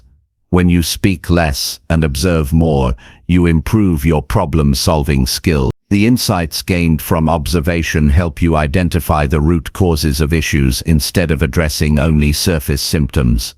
You become better at diagnosing situations and crafting effective solutions. This depth of understanding makes your actions more strategic and increases your chances of success. People naturally turn to you for advice because your responses are thoughtful and well-informed. It's important to recognize that speaking less is not about avoiding communication or withdrawing socially. Instead, it's about quality over quantity. Choose moments to share your thoughts when they add value or clarity. Avoid filling silence just for the sake of talking. Silence itself is a powerful tool that invites reflection and thoughtful dialogue. Learning to be comfortable with silence creates space for better ideas to emerge and for others to express themselves fully. Practicing observation can begin with simple daily habits. For example, when in meetings or conversations, challenge yourself to listen twice as much as you speak. Take mental notes of key points and non-verbal signals. Reflect afterward on what you learned rather than what you said. Outside of conversations, spend time observing nature, people in public places, or your own reactions throughout the day. These practices develop your ability to notice details and think deeply. Incorporating journaling into your routine enhances the habit of observation. Writing down your observations, questions, and reflections helps you process information more clearly. It also tracks patterns and insights over time. Journaling creates a record of your growth in awareness and thinking. Reviewing your notes periodically reveals progress and areas for improvement. Another benefit of speaking less is reducing unnecessary conflicts. Many arguments start because people talk too much without listening. When you observe more, you understand others' viewpoints better and respond with empathy. This approach diffuses tension and fosters cooperation. It strengthens relationships and creates a more positive environment for collaboration and problem solving. Cultivating curiosity supports the practice of speaking less and observing more. Approach every interaction with a desire to learn rather than to prove yourself. Ask open-ended questions that invite deeper discussion. Curiosity keeps your mind engaged and prevents assumptions or snap judgments. It fuels lifelong learning and adaptability. Key traits of successful strategic thinkers. Learning when to speak and when to listen is a skill that develops with intention and practice. Seek feedback from trusted friends or mentors about your communication habits. Notice if you tend to dominate conversations or interrupt. Work on balancing your contributions with active listening. Over time, you will become more skilled at choosing your moments to speak, making your voice more impactful. Remember that thinking more clearly through observation requires patience. It is tempting to rush decisions or jump to conclusions, but the most effective thinkers give themselves time to gather information and consider options carefully. Practice delaying immediate responses to complex problems. Use that pause to reflect, gather additional input, and analyze consequences. This deliberate pace leads to wiser decisions and fewer regrets. Start today by observing one interaction without speaking much. Focus fully on the other person's words, tone, and body language. Notice how this changes your understanding and response. Commit to increasing your observation time gradually in conversations and daily life. Pay attention to the insights that emerge when you shift from talking to listening. Speaking less and observing more sharpens your mind and enriches your perspective. It enhances your ability to think strategically and act wisely. This practice reduces misunderstandings, deepens relationships, and improves problem solving. By training yourself to pause, listen, and observe, you gain clarity and confidence. You become a more effective leader of your own life and a stronger force for success. This shift in communication is a crucial step toward outsmarting any challenge and winning big in life. Chapter 18. Strengthen your self-discipline with small daily wins. Building strong self-discipline starts with committing to small daily wins that accumulate over time into significant progress. Many people believe discipline is about grand, overwhelming efforts or drastic lifestyle changes, but true discipline is rooted in consistency through manageable actions. When you focus on winning small battles every day, you build momentum, confidence, and habits that support long-term success. These small victories create a positive feedback loop, encouraging you to continue improving and stay on course even when motivation wanes. Small daily wins provide a clear sense of accomplishment that fuels your drive. For example, waking up on time, completing a brief workout, or finishing a task you have been postponing might seem minor, but each action reinforces your ability to follow through. These wins demonstrate that you can control your actions, which strengthens your willpower and reduces the temptation to give up. As you achieve more of these small successes, your self-trust grows, making it easier to tackle larger challenges. Breaking your goals into small, specific steps helps you focus on what you can do today. Instead of trying to overhaul your entire life at once, identify the tiniest actions that move you toward your objectives. This approach reduces overwhelm and procrastination because the tasks feel doable and less intimidating. You can then build on these actions, gradually increasing their complexity or intensity. This gradual build-up solidifies discipline and ensures that your efforts are sustainable. Tracking your daily wins is a powerful tool for maintaining discipline. Use a journal, app, or checklist to record your progress. Seeing consistent achievements, no matter how small, provides motivation and accountability. It helps you notice patterns, identify obstacles, and celebrate your dedication. When you track your wins, you are less likely to lose sight of your goals or let setbacks discourage you. This practice also creates a habit loop that makes discipline an automatic part of your routine. Celebrating small victories is essential for reinforcing positive behavior. Take time to acknowledge and appreciate your efforts, even if the results seem minor. Recognizing your progress boosts morale and encourages you to continue. Celebrations do not have to be extravagant.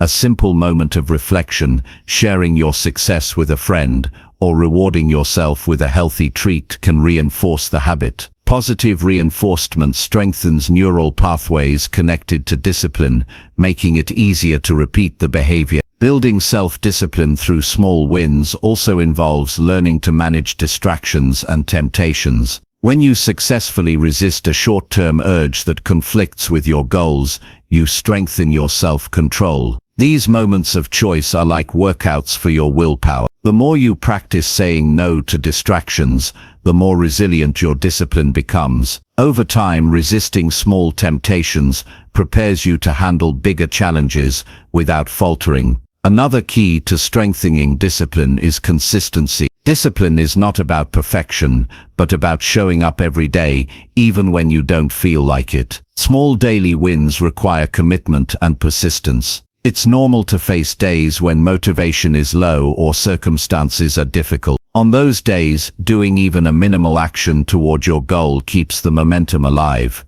The cumulative effect of daily consistency far outweighs occasional bursts of intense effort. Accountability supports the process of accumulating daily wins. Share your goals and progress with a trusted friend, coach, or group. Knowing that someone else is aware of your commitments increases your likelihood of following through. Accountability provides encouragement, feedback, and a sense of community. It also helps you stay honest with yourself and prevents excuses that weaken discipline. Adopting a growth mindset is critical in this journey. Understand that setbacks and failures are part of the process, not signs of defeat.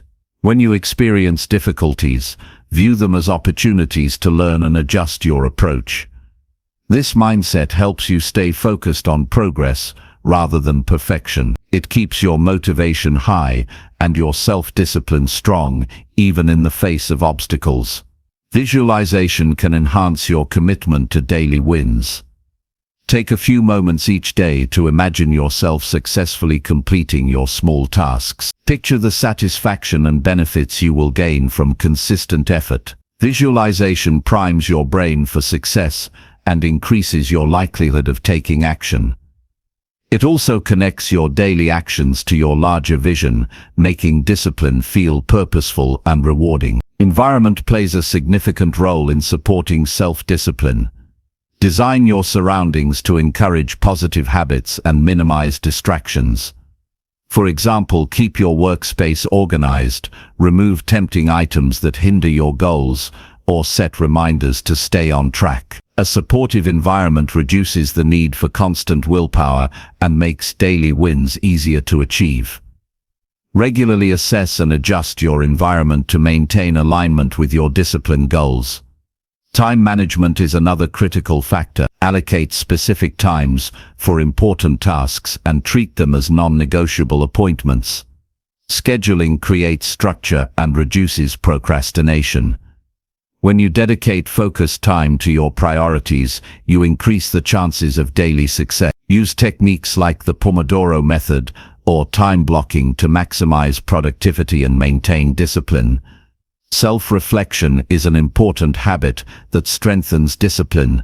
At the end of each day or week, review what you accomplished and where you struggle. Reflect on how your actions aligned with your goals and values. Identify what worked well and what could improve. This practice builds self-awareness and provides insights for refining your approach. Reflection keeps you engaged and intentional in your discipline journey. Remember that small wins are stepping stones to larger achievements. Every major success is the result of consistent small efforts over time. By focusing on manageable actions today, you build the foundation for breakthroughs tomorrow. This approach removes pressure and makes progress feel attainable. It empowers you to take control of your growth, rather than waiting for motivation or perfect conditions. Start now by choosing one small action that moves you toward a personal goal. Commit to doing it every day for the next week. Track your progress and notice how this daily win affects your confidence and focus.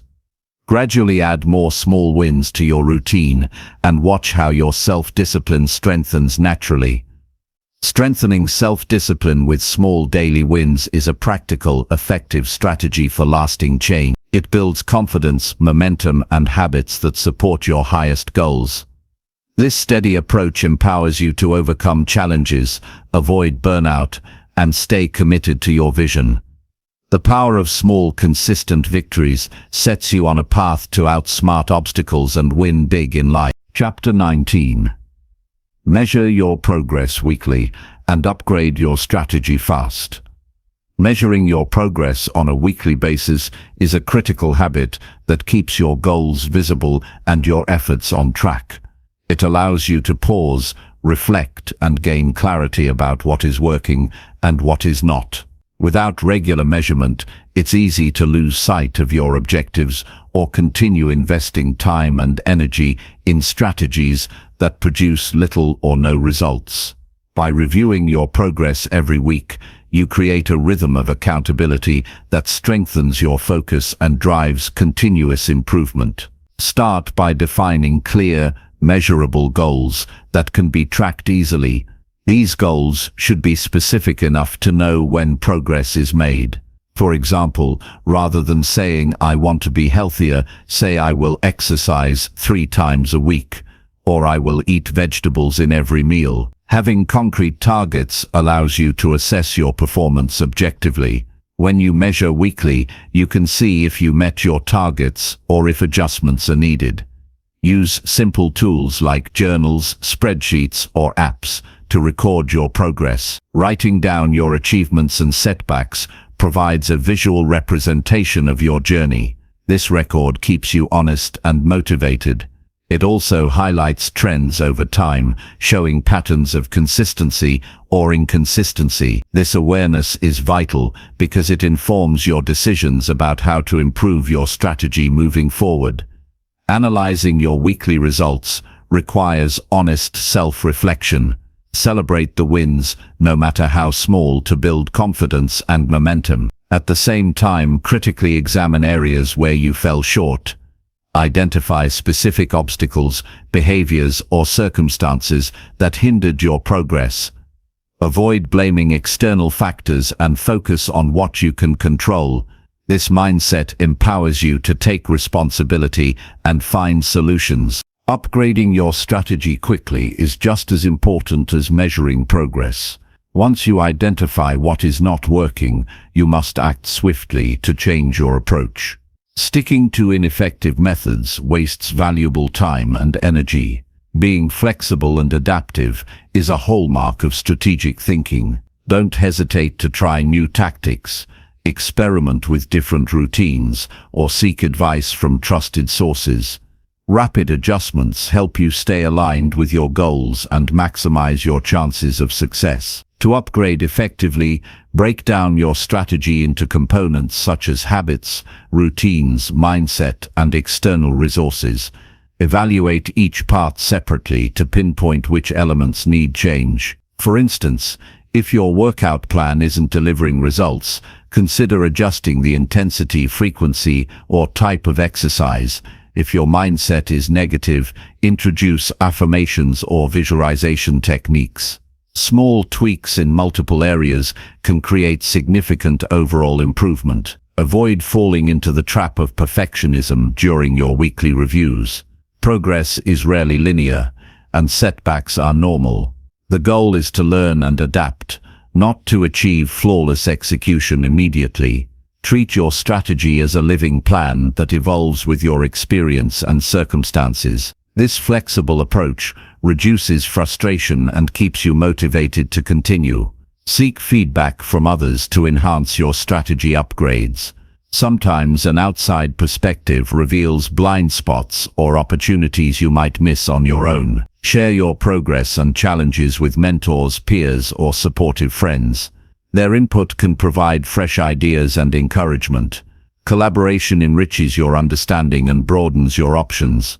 Prioritize your most impactful actions when upgrading your strategy. Focus on the tasks or habits that produce the greatest results and cut back on low-value activities. This prioritization ensures your efforts are efficient and effective.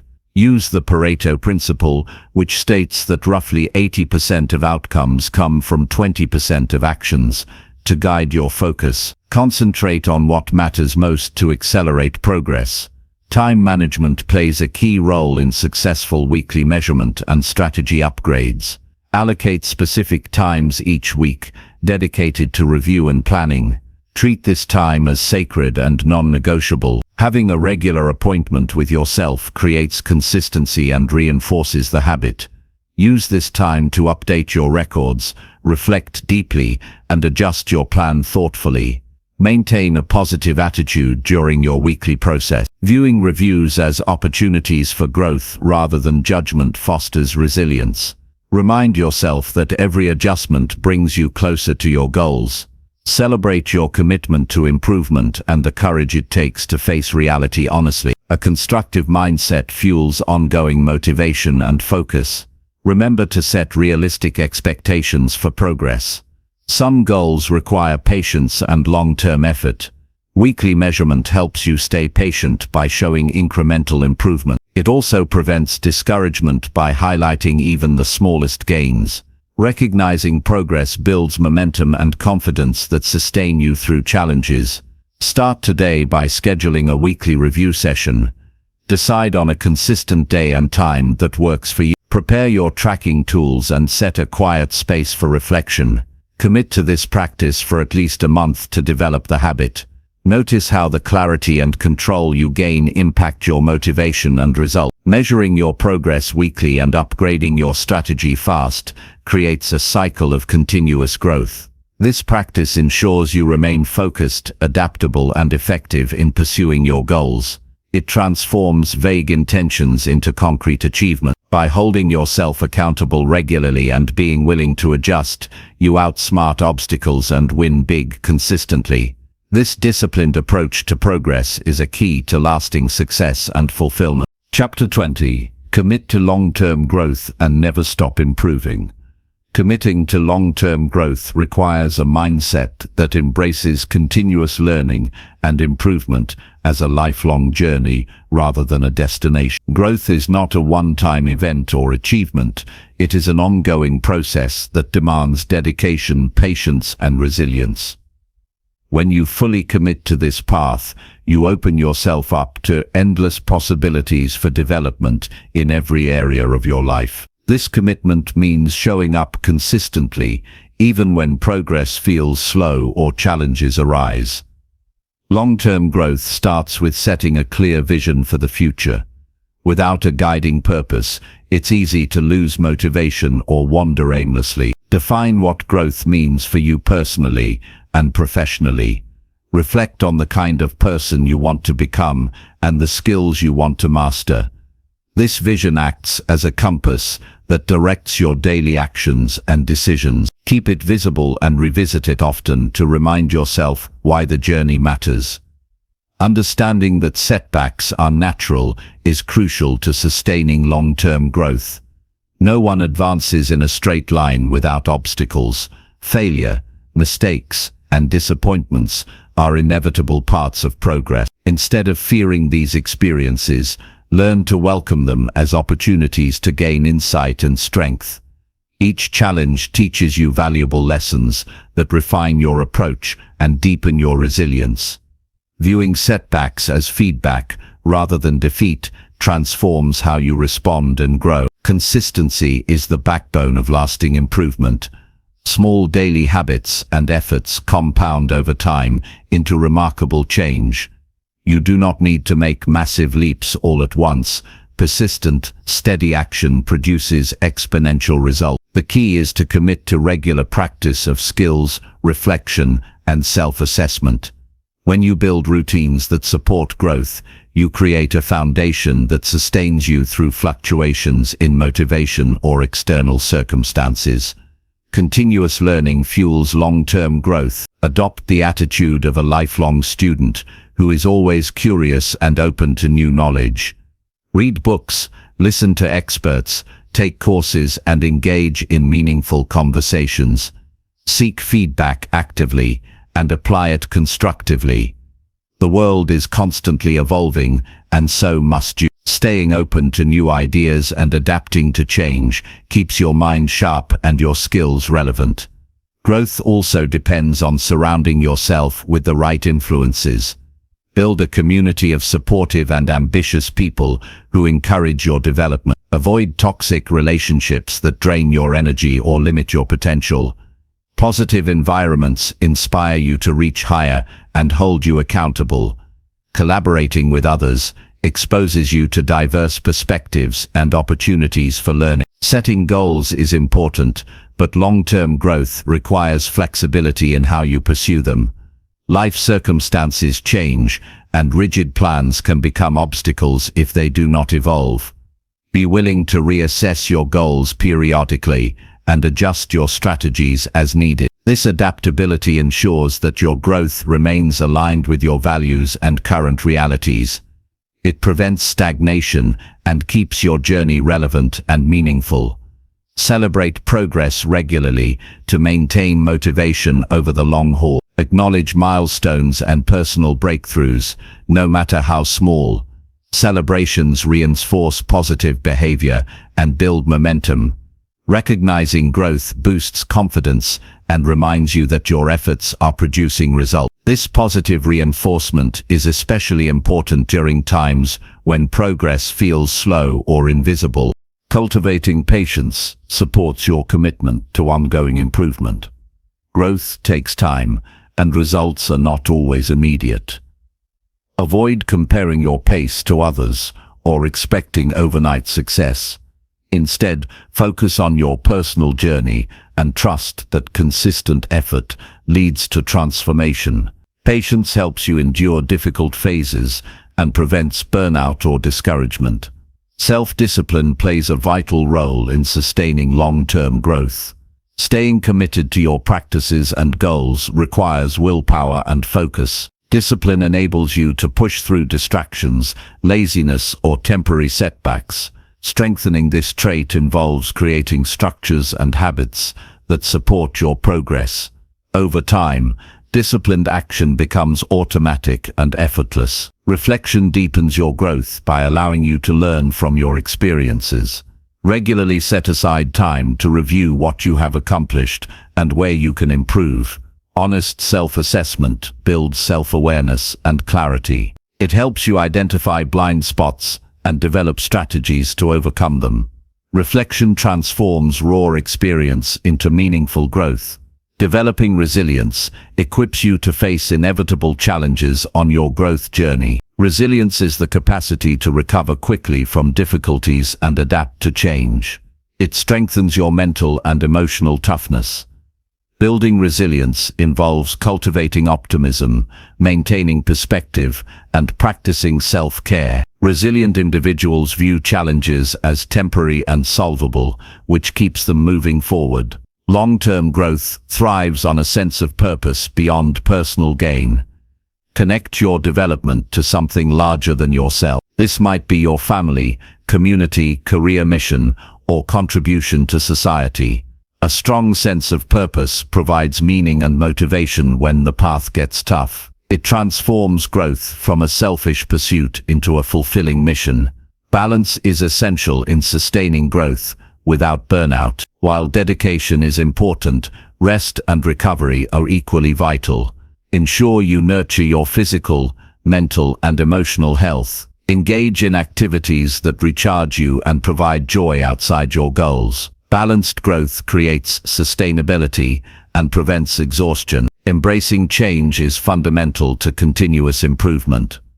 Growth requires stepping into the unknown and being comfortable with discomfort. Resist the temptation to cling to familiar habits or mindsets that no longer serve you. Instead, welcome new challenges and experiences as opportunities to expand your capacity. This openness to change fuels innovation and personal evolution. Commitment to growth is also a commitment to humility. Recognize that no matter how much you learn, there is always more to discover. Humility keeps you grounded and open-minded. It allows you to seek help, admit mistakes, and remain teachable. This attitude prevents stagnation and keeps your potential limitless. Create a personal growth plan that outlines your priorities, goals, and strategy. Having a written plan clarifies your intentions and organizes your efforts. Revisit and revise your plan regularly based on your progress and changing circumstances. This structured approach provides direction and accountability. Start today by making a clear promise to yourself to never stop improving. Identify one area where you want to grow and commit to taking consistent action. Set realistic requirements and prepare for setbacks with a growth mindset. Surround yourself with support and resources to keep you inspired. Remember that each day is an opportunity to become better than yesterday. Committing to long-term growth means embracing a journey without end. It is a powerful choice that leads to mastery, fulfillment, and lasting success. When you dedicate yourself to continuous learning, adaptation, and reflection, you develop the resilience and wisdom needed to outsmart any challenge. This lifelong pursuit transforms your life and empowers you to win big in every area that matters.